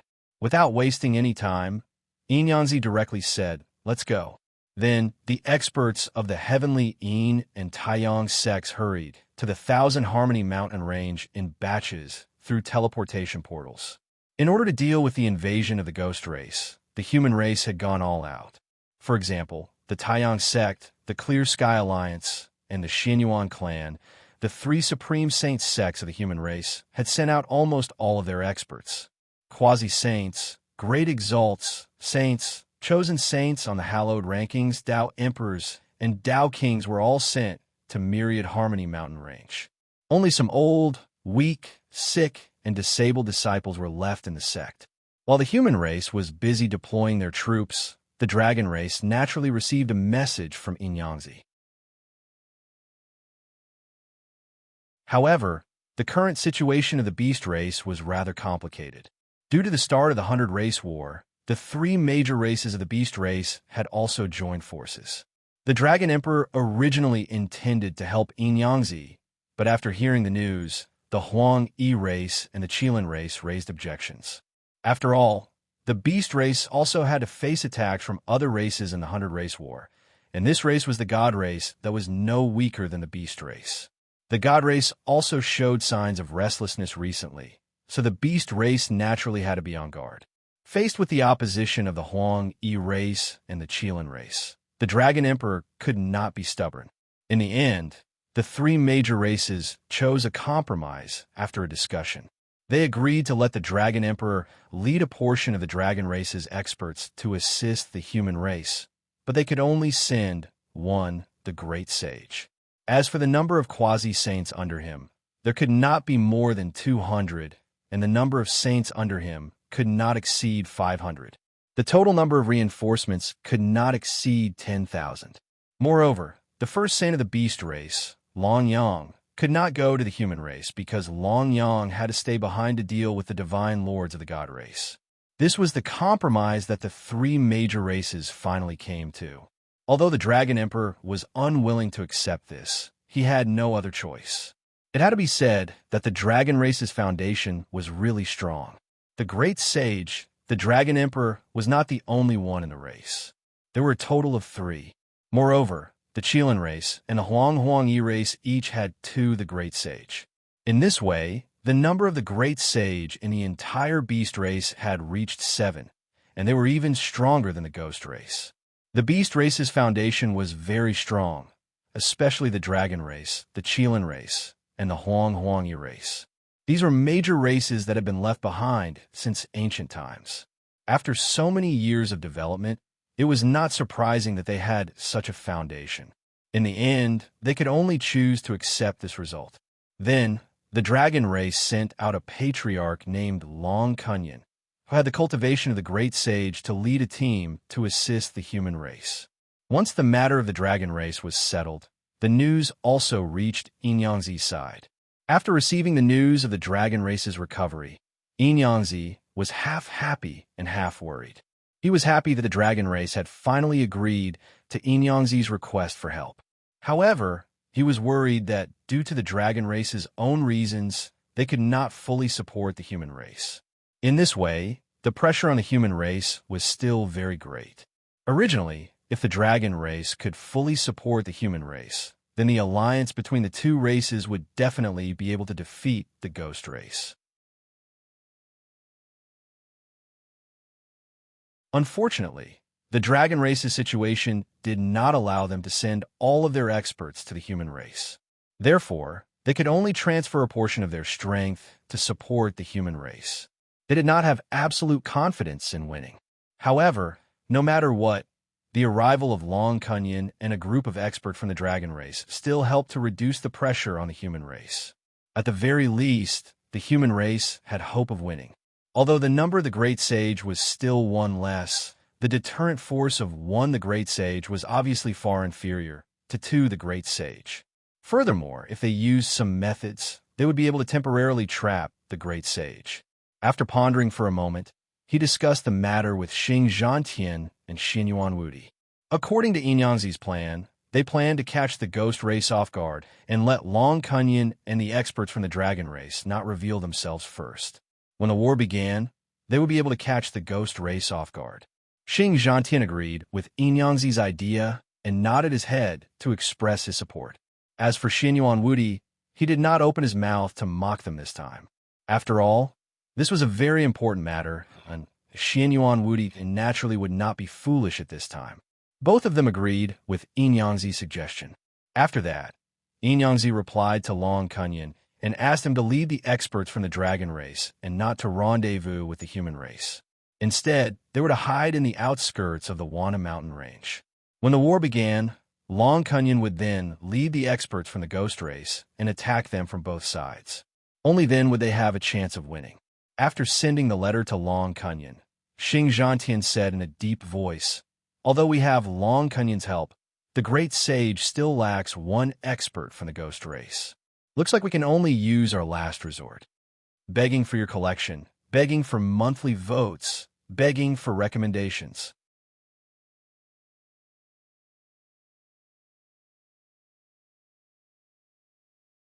Chapter 1480.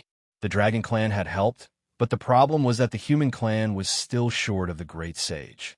However, 1 the Great Sage was much easier to deal with than 2. Xing Zhantian and the others also had a way to deal with the Great Sage of the Ghost Clan. Even if they could not kill him, they could still trap him. If there was a way to trap the Great Sage of the Ghost Clan, the battle could be fought. Hearing Xing Zhantian's words, Enyangzi and Xinyuan Wudi both nodded. The Human Clan cultivators had continued to gather at the Wana mountain range, but the Ghost Clan did not make the slightest movement, nor did they try to stop them.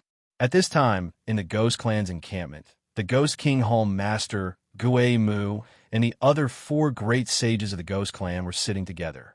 The 5 of them were talking about the Human Clan. Knowing that the Human Clan cultivators were constantly rushing to the Wanha mountain range, Gui Mu sneered. "That's good. Let the Human Clan gather together and eliminate them all in one go.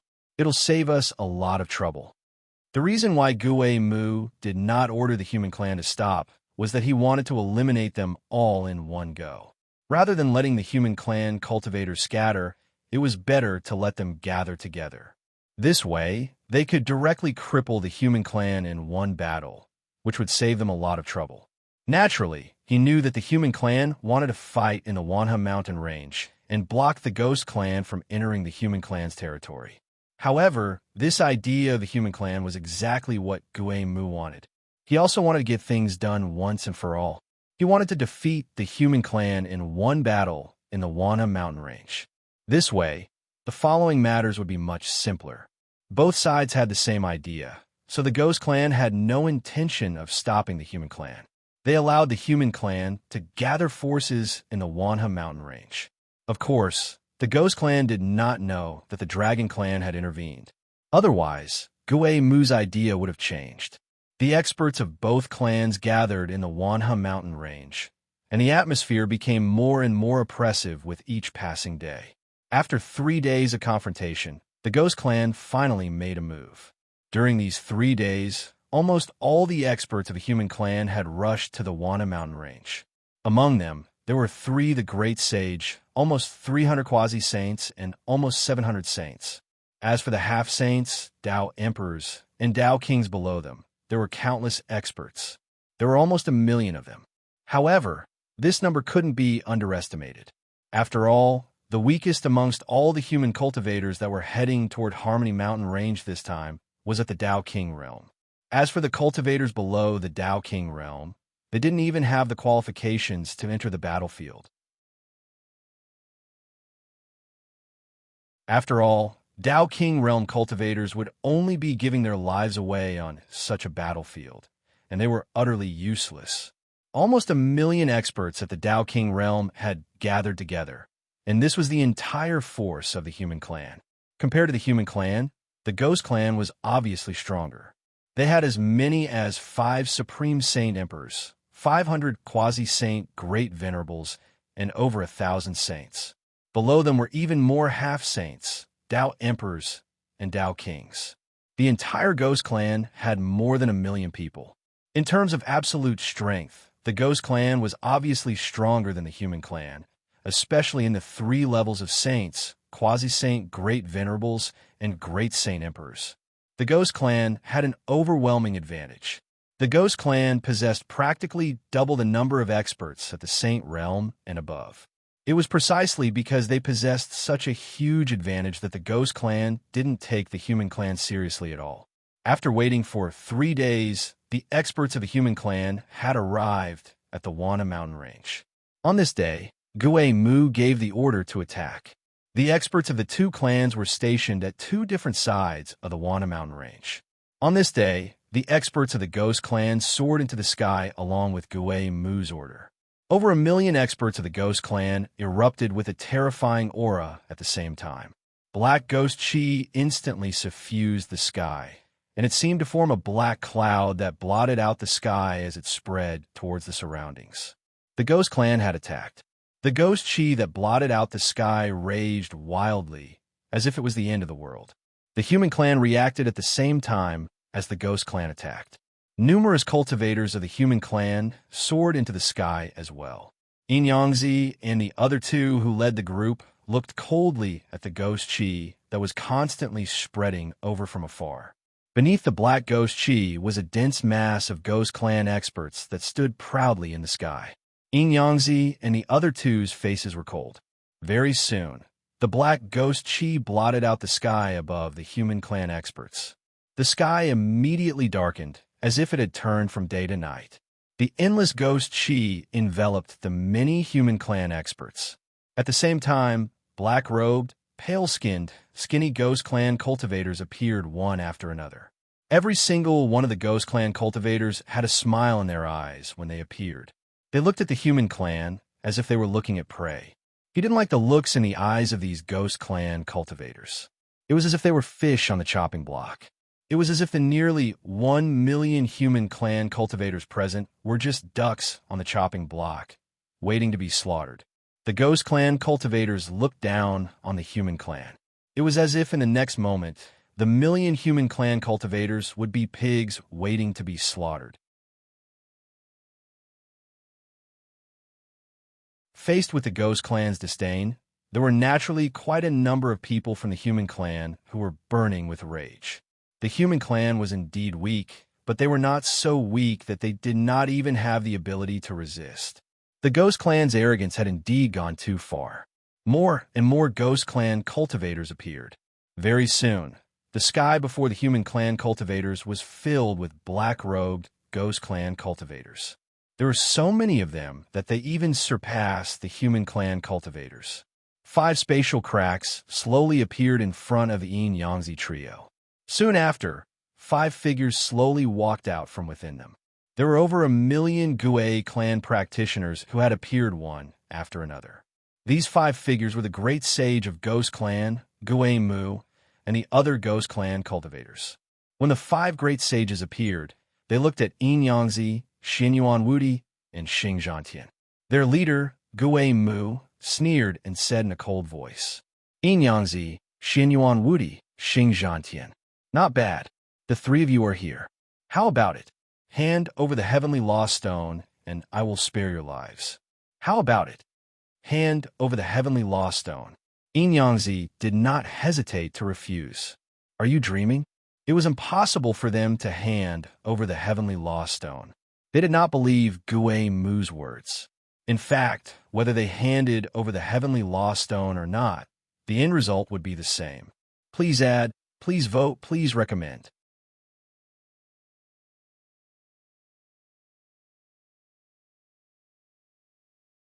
Chapter 1481. With the nature of the Ghost Clan and the relationship between the 2 clans, even if Yangzi and the others were willing to hand over the heavenly law stone, the Ghost Clan would not let it go. The only thing the human clan could do when facing the Ghost Clan was to fight to the death because the Ghost Clan would never let the human clan go. Gue Mu was not surprised by Yangzi's rejection. The smile on his face grew colder and colder.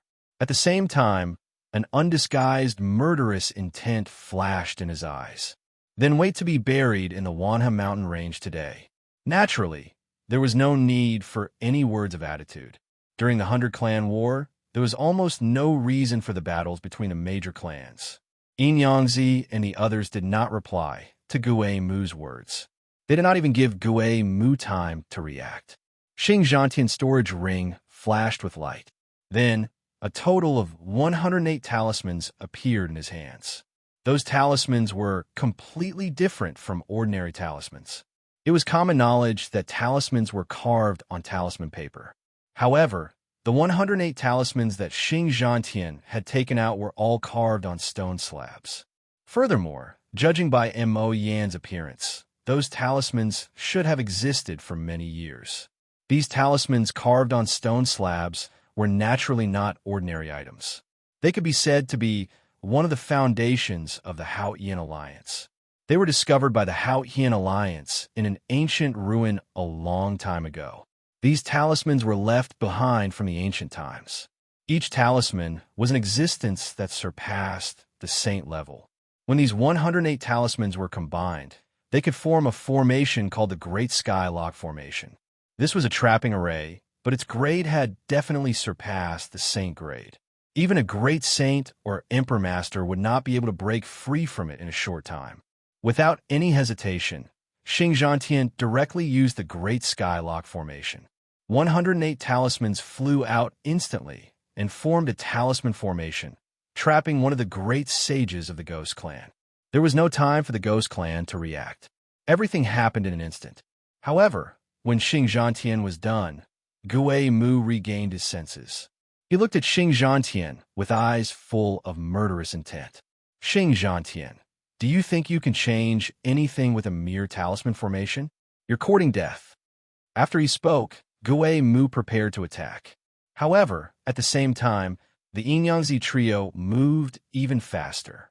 Furthermore, Long Kunyan led nearly 10,000 Dragon Tribe experts and suddenly charged out from the left side of the Ghost Clan experts. The sudden strike of Yangzi and the other 2, as well as the sudden appearance of Long Kunyan, had Gue Mu stunned. He had not expected for the Dragon Race to appear all of a sudden. Dragon Race? You've joined hands with the Dragon Clan. After a brief moment of astonishment, Gue Mu shouted with an unsightly expression. However, it was obvious that no one would answer him. Yangzi had already rushed to the front of the ghost grave. Without any intention of talking nonsense, he directly struck out with his palm. Was there a need to explain anything to the ghost grave? In the face of Yangzi's attack, Gui Mu naturally didn't have the time to think too much. He immediately blocked the attack.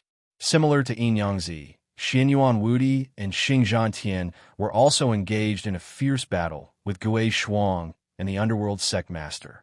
As for Long Kunyan, he was also engaged in a battle with the supreme elder of the Ghost King Palace.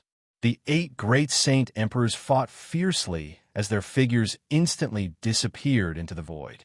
As for the Ghost Clan Great Saint trapped in the Heaven Lock Array, although he wanted to break out, he could not do so in a short time. As the great sage of both sides fought, the quasi-sage, great venerables, and saints below also made their moves. For a moment, both sides were engaged in a fierce battle. The great sage, quasi-sage, great venerables, and saints. These 3 levels of experts all consciously disappeared into the void. Because they were too strong if they fought outside, not to mention how much damage they would cause to the surroundings. Just the aftershocks alone could affect many people. Moreover, it was very likely that they would harm their own clansmen. Both sides were engaged in a fierce battle. With the help of the Dragon Clan, the human clan wasn't as weak as imagined. Although there were less than 10,000 people from the Dragon Clan, each of them was extremely powerful. The lowest cultivation had reached the half-sage realm. Although there were only 10,000 people, it was undoubtedly a huge help to the human clan. It almost filled the gap between the human clan and the ghost clan in terms of high-level combat power. In the void, Gui Mu and Yangzi were already engaged in a fierce battle. Both of them were in the Great Sage Great Perfection realm, and their strength was almost equally matched.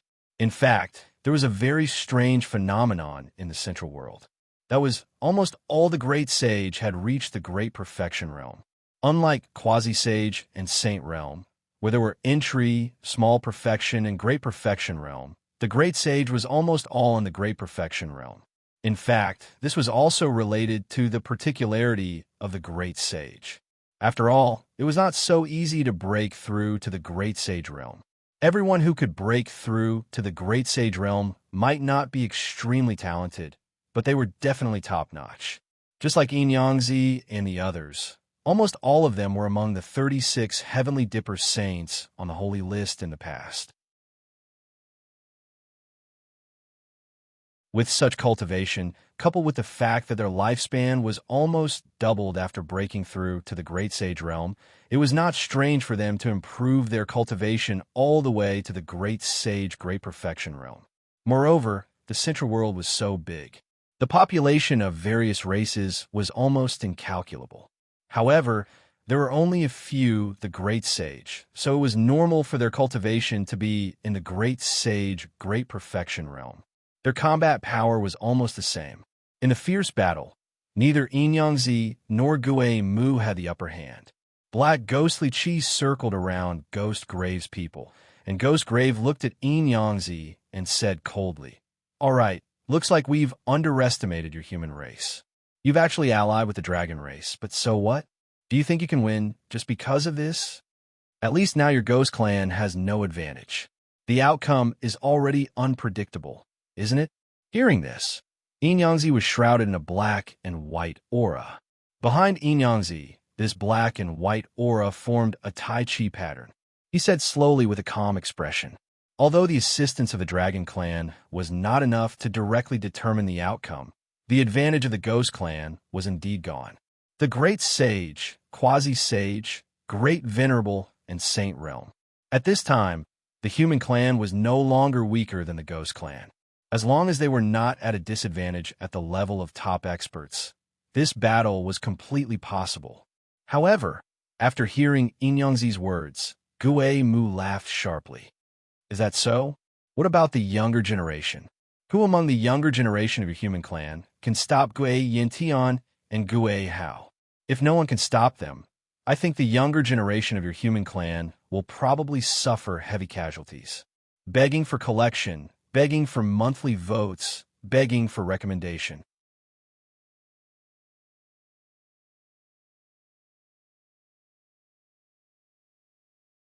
Chapter 1482.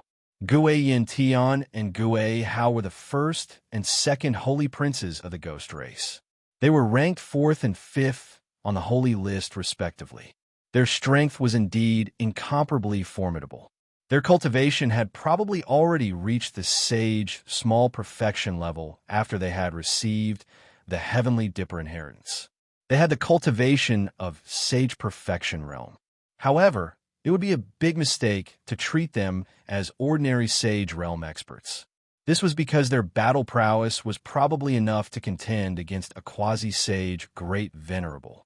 It was impossible for ordinary people to defeat an opponent who was a whole realm above them after reaching the saint realm. However, it was completely possible for Gue Yintian and Gue Hao, because both of them were chosen on the saint rankings, and they were even ranked in the top 10 of the saint rankings. Their natural talent and combat strength couldn't be described as exaggerated. So, they absolutely couldn't be treated as part of the younger generation because they had gradually grown up. Inyanzi's expression didn't change much when he heard Gue Mu's words. However, a trace of worry flashed through his eyes. Gue Mu caught the worry in Inyanzi's eyes and sneered. Then he attacked Inyanzi. Thus, right now, it is still our ghost clan that holds the advantage. Just stay here and watch how our ghost clan's younger generation slaughters your human clan's younger generation. He once again engaged in battle with Inyanzi. While many experts were fighting fiercely in the void, the situation in the outside world had completely changed. Just as Gue Mu had said, no one in the human clan could stop Gue Yintian and Gue Hao. At this moment, the two of them were practically unstoppable as they slaughtered the human clan cultivators along the way. Half-saints, Dao emperors, Dao kings, no matter what their cultivation was, they were no match for the two of them. There were no saints in the outside world, so Gue Yintian and Gue Hao were naturally invincible. Even Chen Yu, Qin Shiru, Yun Kunyo, and the other holy sons of the human clan were no match for the two of them. It seemed that no one could stop Gue Yintian and his companion. The human side would be in danger if they continued to be killed like this. At the same time, the half-sage experts of the dragon race who had come to support them were scared out of their wits by Gue Yintian and his companion. They didn't dare to attack them. They only turned towards the human side and roared furiously. Where are your human holy sons? Why aren't you stopping them? In fact, the chosens of the human race had already made their moves. Qin Shiru, the three girls, and Qin Yu were all holding back the other chosens of the ghost race. However, no one could deal with Gue Yintian and Gue Hao. Seeing that the two of them were getting more and more excited as they killed, there was no other choice.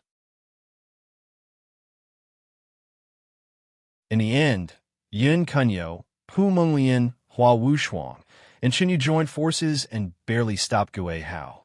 However, they only managed to stop him and didn't gain any advantage. The four of them joined forces to stop Gue Hao. As for Qin Shiru and the other holy sons of the human race, they couldn't get away at all. After all, Gue Yintian and Gue Hao weren't the only two holy sons of the ghost race. For example, although Gue Min's strength was far inferior to Gue Yintian and Gue Hao's, he was still extremely powerful. Qin Shiru and the other two girls joined forces to stop Gue Min. Gue Hao didn't show the slightest fear when he was stopped. He smiled at Gue Yintian and said, "Senior brother, don't worry about me. Just continue killing these human ants." Gue Hao gestured to Gue Yintian that he didn't need help. Gue Yintian didn't hesitate and charged towards the human race cultivators. They tried their best to stop Gue Hao. However, Gue Yintian, who was even more powerful, was left. The human race had no way to stop him.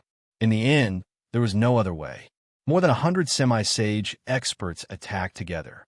They wanted to use their numbers to stall Gue Yintian. The method was indeed effective. More than 100 semi-sage experts attacked together. Gue Yintian was indeed stalled. However, these semi-sage experts began to fall one after another. There was no other way. Gue Yintian's cultivation had reached the peak of sage perfection realm. The semi-sage experts were like paper in front of him. They couldn't withstand a single blow.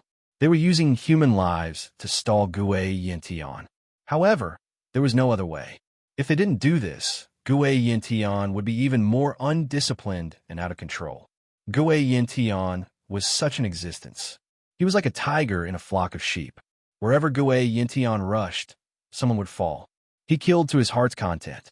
The dragon race cultivators were completely terrified when facing Gue Yintian, who was like a god of death. They were completely avoiding Gue Yintian. What a joke. They had come to support the human race. However, they hadn't come to fight with their lives on the line. Gue Yintian's strength made these dragon race cultivators not dare to step forward. Only the human race cultivators were using their own lives to stall Gue Yintian, because they had nowhere to retreat. Gue Yintian had no interest in these ants. After killing a half-saint of the human race with a single punch, he glanced indifferently at the human martialists around him and said flatly, "Don't worry, I'm not going to give you a chance. I heard that Shao Chun killed Xinyuan Baijian. Now, he is the first holy son of the human race. Where is he? The first against the first. What's wrong? Could it be that he doesn't dare to fight with me?" Gue Yintian took the initiative to mention Shao Chun. However, everyone present became silent when they heard this. Moreover, a trace of hatred and disdain appeared in the eyes of many people. There had been a rumor in the Clear Sky City that Shao Chun was afraid of Gue Yintian. Therefore, he had used seclusion as an excuse to avoid meeting him. But now, Gue Yintian had taken the initiative to mention Shao Chun. This made everyone feel that Shao Chun was afraid of Gue Yintian. Many people secretly cursed Shao Chun in their hearts. They felt that he didn't deserve to be the first holy son of the human race. Gue Yintian sneered when he saw everyone's promise. "Are you a coward? Huh, very boring." Shao Chun didn't appear at all. Gue Yintian didn't feel like talking nonsense and continued to attack. While Gue Yintian was slaughtering in the Wanha mountain range, a terrifying aura suddenly soared into the sky from the secret room where Shao Chun was in seclusion in the Clear Sky City. This aura had broken through the small perfection saint realm and entered the great perfection saint realm. Shao Chun had broken through. Naturally, many people in the Clear Sky City noticed the appearance of this aura. Those who had stayed in the Clear Sky City gathered outside Shao Chun's residence. Now that the battle in the Wanha mountain range had begun and Shao Chun had successfully broken through, this was naturally good news for the human race. About an hour later, the aura slowly disappeared. Then, Shao Chun's figure slowly walked out of the courtyard. After breaking through to the Great Perfection Saint Realm, Shao Chun's cultivation had finally caught up with the Divine Emperor, Tian Mushi, and Long Yang. The people who had been guarding outside the courtyard were all stunned when they saw Shao Chun come out of seclusion. They stared blankly at Shao Chun as he walked slowly towards them, begging for your collection, begging for monthly votes, begging for recommendations.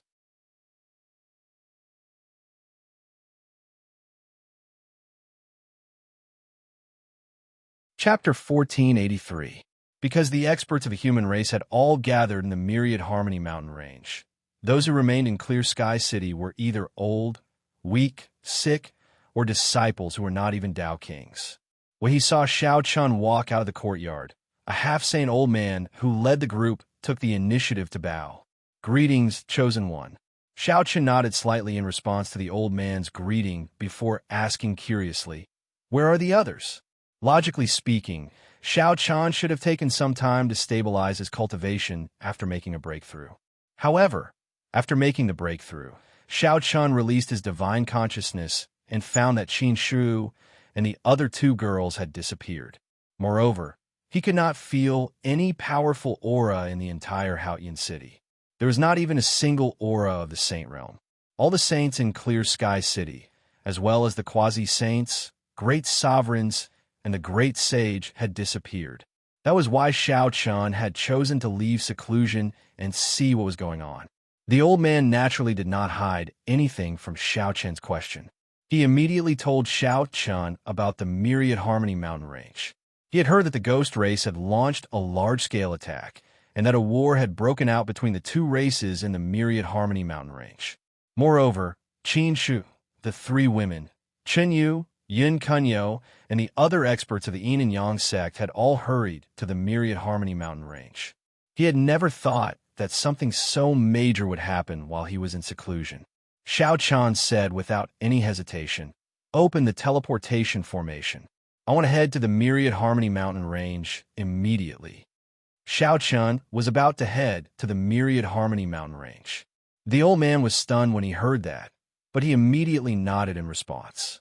Xiao Chen's actions had somewhat exceeded the old man's expectations. After all, there had always been rumors in Clear Sky City that Xiao Chun had chosen to enter seclusion because he was afraid of the first chosen one of the ghost race, Gui Yintian. However, judging from the current situation, that was not the case. First of all, Xiao Chun had indeed made a breakthrough in his cultivation. Furthermore, as soon as he came out of his closed-door training, Xiao Chun chose to rush to the Wana mountain range as soon as he heard about what had happened there. Could it be that Xiao Chun was afraid of Gui Yintian? Just think about it.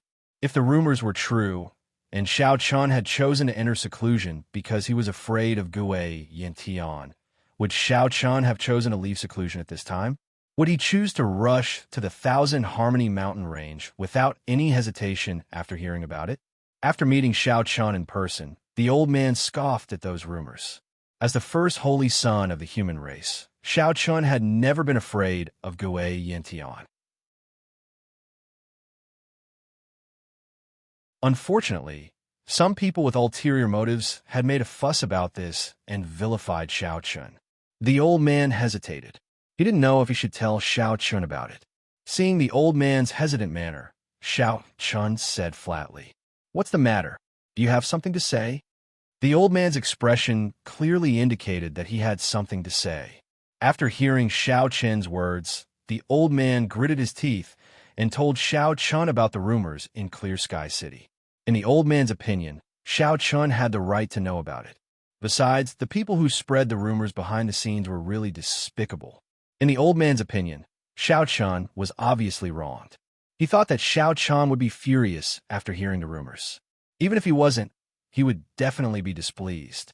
But who knew that after hearing the old man's words? Xiao Chun's expression didn't change at all. He didn't seem angry at all. Seeing that Xiao Chun was actually so calm, the old man asked cautiously, "Holy son, these people are so despicable to spread the rumors. Don't tell me you're not. I'm not angry, am I?" Xiao Chun replied nonchalantly before the old man could finish his sentence. The old man nodded. Xiao Chun chuckled and said, "What can I do even if I'm angry? What can I do even if I'm unhappy?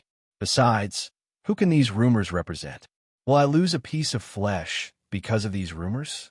So, there's no need to care about them." Xiao Chun couldn't care less about these rumors. As they spoke, they arrived at the teleportation array. The array activated and the old man said to Xiao Chun, "Holy son, the teleportation array can send you directly out of the Wana mountain range. As for the deeper parts, you'll be able to see the human race's encampment." "Yes, thank you for your trouble." Xiao Chun nodded and then stepped into the teleportation array and disappeared. Unaware that Xiao Chun had already come out of seclusion, the battle in the Wana mountain range had already reached its climax. The experts of the human race, ghost race, and dragon race were fighting fiercely. In the battle between great sage emperors, quasi-sage great venerables, and saints, the strength of both sides was about the same, and the human race was indeed able to contend with the ghost race. However, the ghost race had an overwhelming advantage in the battles below the saint realm. The reason for this was the ghost race's number one holy son, Gui Yintian. No one from the human race or dragon race could stop Gui Yintian. This directly led to Gui Yintian slaughtering over 10,000 human race cultivators by himself. Practically all of them were killed in a single strike. As more and more people were killed by Gui Yintian, the morale of the human race cultivators plummeted. At the same time, many people's hatred for Xiao Chun grew thicker and thicker. As the number one holy son of the human race, Xiao Chun had not appeared at this time. This indeed caused many human race cultivators to feel rather dissatisfied. They simply could not find anyone who could defend themselves. Under the frenzied slaughter, Gue Yintian said extremely arrogantly, "The human race really is weak. Don't you even have a capable person? Where's your number one holy son, Shao Chun? Tell him to come out." Since Shao Chun was not around, Gue Yintian sneered without restraint. This was not the first time Gue Yintian had said something like this. However, this time, just as Gue Yintian finished speaking, an indifferent voice, influenced by spiritual energy, instantly exploded in the air above the battlefield. "Gue Yintian, are you in such a hurry to die?" The sudden voice caused Gue Yintian's hand movements to pause. At the same time, the cultivators of the three clans all looked towards the horizon, only to see a white-clothed youth standing proudly there. The young man in white was Shao Chun, who had rushed over from Clear Sky City. Due to the teleportation formation, Shao Chun basically did not take much time to arrive at the Myriad Harmony mountain range. He just happened to hear Gue Yintian's words earlier. Qin Shiru, Qian Qian, and the others from the Sacred Palace rejoiced when they saw Shao Chun in the sky. However, the other human race cultivators had mixed expressions. They had previously hated Shao Chun and felt that Shao Chun was unworthy of being the number one holy son of the human race. However, for some reason, their hatred quickly dissipated when they truly faced Shao Chun. Or perhaps it was better to say that they did not dare to vent their anger on Shao Chun. Please add me to your collection. Please recommend me.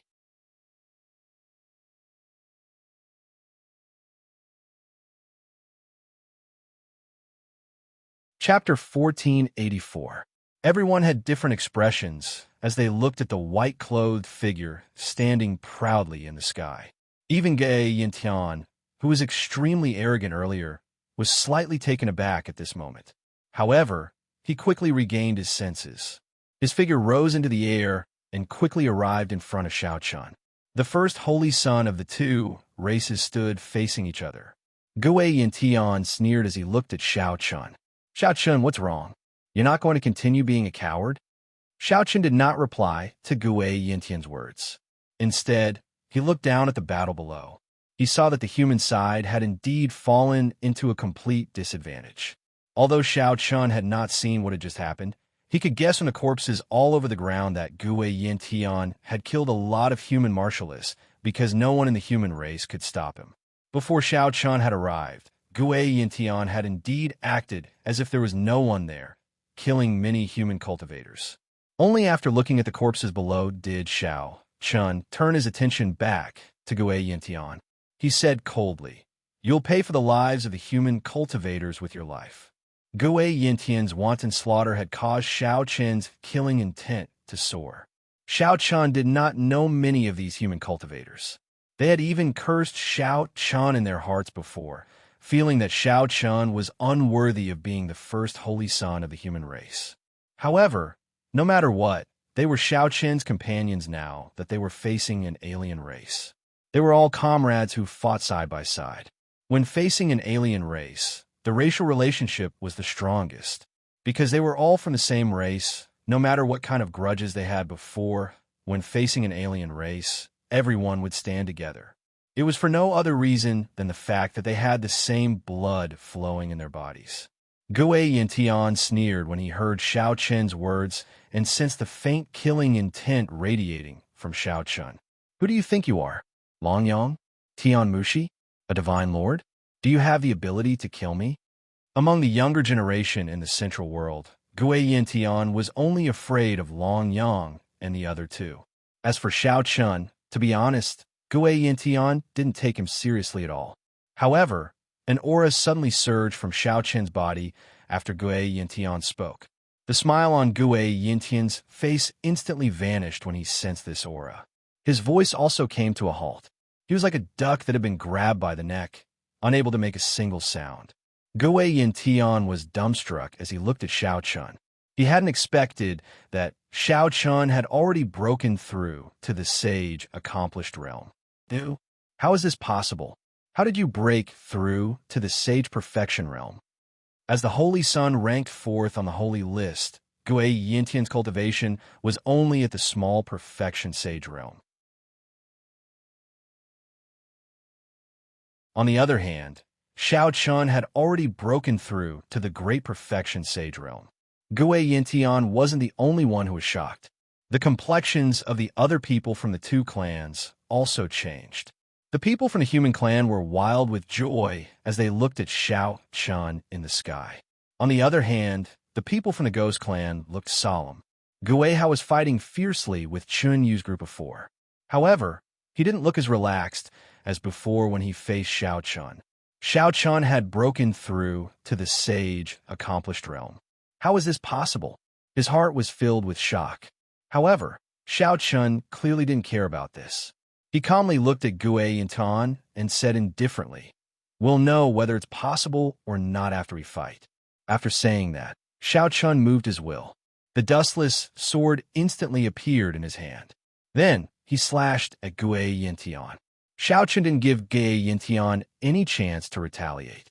After his cultivation had broken through to the great perfection sage realm, Xiao Chun's battle prowess had skyrocketed once again. Moreover, Xiao Chun had also practiced the scorching sun sword technique and the absolute footwork technique to perfection. That terrifying flaming sword ferociously attacked Gue Yintian. Gue Yintian's complexion turned solemn as he faced Xiao Chun's attack. However, he still stretched out both of his hands. Soon, a layer of dense, ghost energy condensed in front of him to block Xiao Chun's sword. Gue Yintian successfully blocked Xiao Chun's attack as the sword came down. However, this was clearly just the beginning. Xiao Chun did not give Gue Yintian any chance to react. At that moment, Xiao Chun was already on top of him. The sword domain and the law of gravity burst in an instant. Gue Yintian was instantly enveloped by Xiao Chun's domain. Gue Yintian also didn't hesitate to use the Ghost Clan's magical ability, ghost energy filling the sky. Xiao Chun was no stranger to ghost energy filling the sky. Whether it was Imo, Xie, or Gue Min, they had both used ghost energy filling the sky. Although Gue Yintian's ghost energy filling the sky was stronger than Gue Min's, Xiao Chun wasn't the same as before. His cultivation had already broken through to the great perfection sage realm. Therefore, when faced with Gue Yintian's ghost energy filling the sky, Xiao Chun sneered. Ghost energy filling the sky? Do you think this move will still work? In fact, there was no need to doubt the power of ghost energy filling the sky. As one of the most powerful magical abilities of the Ghost Clan, the power of ghost energy filling the sky was very strong.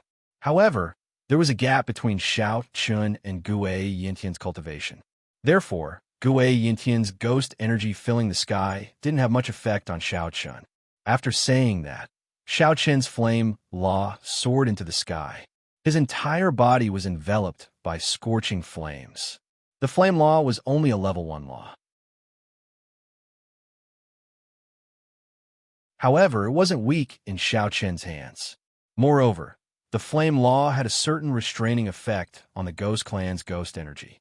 Without wasting any time, Xiao Chun held his sword and charged forward. He immediately engaged in a fierce battle with Gue Yintian. Both of them were the first holy son of their respective clans. Now, the first holy son was fighting the first holy son. However, in the fierce battle, anyone with a discerning eye could see that Xiao Chun had the upper hand. In fact, when Xiao Chun revealed his cultivation, Gue Yintian already knew that he couldn't defeat Xiao Chun. After all, he was a holy son of the saint rankings. Moreover, he was a holy son of the saint rankings. Moreover, he was one of the top 10 holy sons of the saint rankings. It could be said that Xiao Chun didn't hold back at all. Under Xiao Chun's violent attacks, Gue Yintian could only bitterly hold on. At most, a year ago, Xiao Chun was nothing in Gue Yintian's eyes. However, in a mere year, Xiao Chun had already surpassed him. Even when fighting Xiao Chun, Gue Yintian had a misconception. It was as if he wasn't facing Xiao Chun, but Long Yang and the other two. Could it be that Xiao Chun already possessed the strength to stand shoulder to shoulder with Long Yang and the other two? He was overwhelmed with shock. Gue Yintian continued to complain. On the other hand, when the human cultivators saw that Xiao Chun had suppressed Gue Yintian, they were naturally incomparably excited. The complaints and mockery from before had completely disappeared. Even now, if someone dared to say that Shao Chun was afraid of the first holy son of the Ghost Clan, Gue Yintian, everyone would probably stand up for Shao Chun. Seeking collection, seeking monthly votes, seeking recommendations.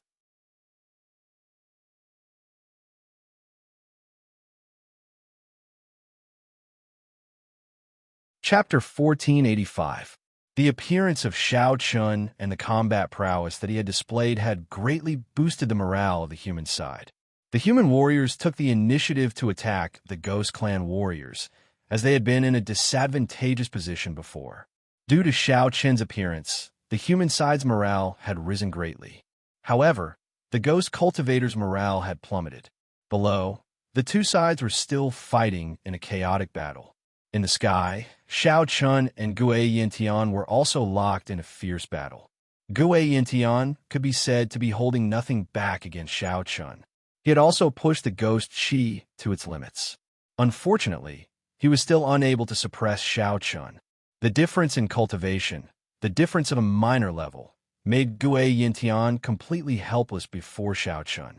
His body flickered with a dense golden light as he activated the tempered battle body. Aside from that, Sharp Sword Qi also revolved around Shao Chun. Gue Yintian did not dare to be careless with every slash of his sword. In the fierce battle, Shao Chun became fiercer and fiercer. However, Gue Yintian became more and more alarmed.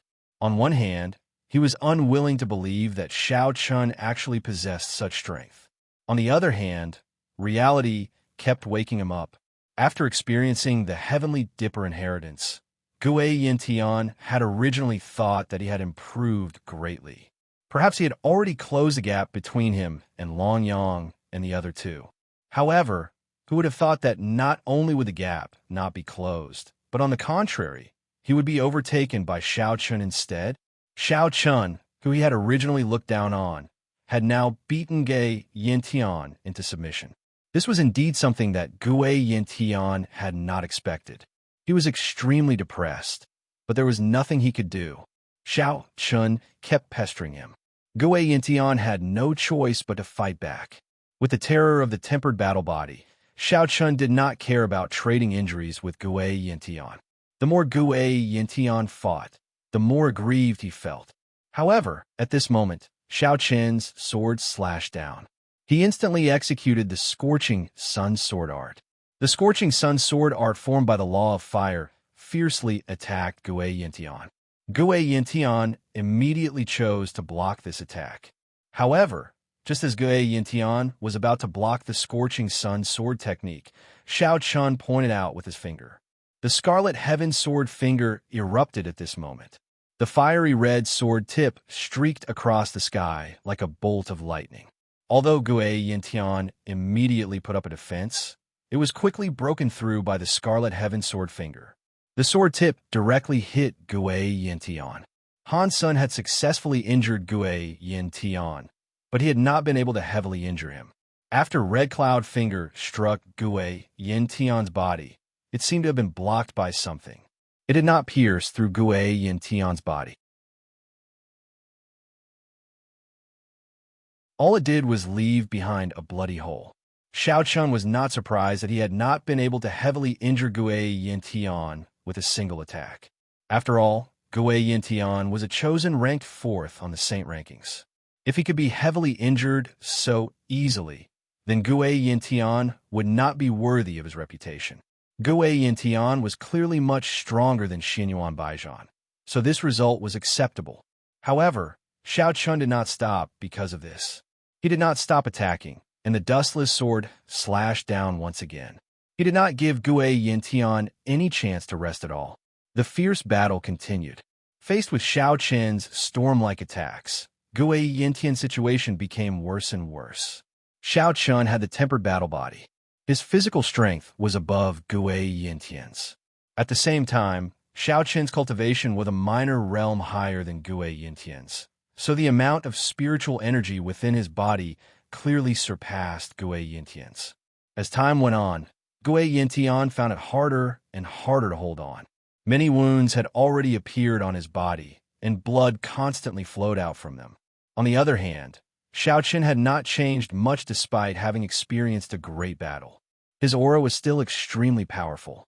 Gue Yintian was no longer a match for Xiaoqun at all. At this point in the battle, Gue Yintian was also thinking of retreating. Although Gue Yintian knew very well that if he retreated, the morale of the ghost race would instantly plummet. What could he do about it? He could not continue fighting to the death with Xiaoqun. If he continued to tangle with Xiaoqun, his life would definitely be in danger in the end. Perhaps he really would be killed by Xiaoqun. Compared to his own life, the defeat of the ghost race was naturally no longer important. Thinking of that, Gue Yintian already considered retreating. He still had the strength to retreat. He could not continue to tangle with Xiaoqun.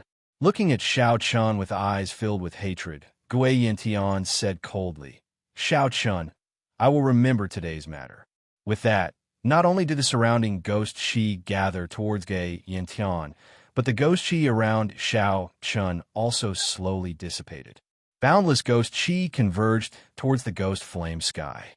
Seeing this scene, Gue Hao, who was engaged in an intense battle with Chunyu and the other three, had an extremely ugly expression on his face. He naturally knew what Gue Yintian wanted to do. He gritted his teeth and thought unwillingly, "Do I still have to run?" Gue Yintian was currently using one of the ghost race's escape abilities. It was called Ghost Concealment. It did not have any offensive power. It only had one use, and that was to escape. It was probably the strongest escape ability of the ghost race. Who would have thought that Gue Yintian would be forced to use Ghost Concealment? From this, it could be seen that the gap between him and Xiaoqun was not small. It was also hard to imagine that Xiaoqun had grown to such a level in such a short period of time. Gue Hao was also extremely depressed in his heart, but since things had already come to this, what could he change? Even Gue Yintian was no match for Xiaoqun. If Gue Hao went up, he would just be sending himself to death. The ghost qi around Gue Yintian grew denser and denser. At the same time, Gue Yintian's aura gradually became blurry. It felt as if Gue Yintian was still in front of him, but he had actually fled far away. Seeing that Gue Yintian wanted to escape, Xiaoqun did not hesitate and directly slashed down with his sword. He coldly shouted, "Do you think you can escape?" The sword sliced through the air, but what was strange was that even though the sword had clearly struck Gue Yintian, the sword passed right through his body. It was as if the Gue Yintian in front of him was nothing more than an illusion. This was all thanks to Gue Yinzi. However, although Gue Yinzi was very powerful at escaping, the price he had to pay for using it was not low. At the very least, Gue Yintian would not be able to use Gue Yinzi's divine ability for a very long time. Gue Yintian did not expect to be forced to such a state by Xiaoqun. After his sword missed, he looked at Xiaoqun savagely and said, "Xiaoqun, today's matter is not over. Just you wait." He did not forget to leave a threat before leaving. However, hearing that, Xiaoqun did not care at all. He said indifferently, "Today, you are not my match. In the future, the gap between us will only grow. Please add me to your collection. Please recommend me." You're tuning in to the Warrior Lore YouTube channel. Don't forget to subscribe and join us on this journey to catch the most captivating stories.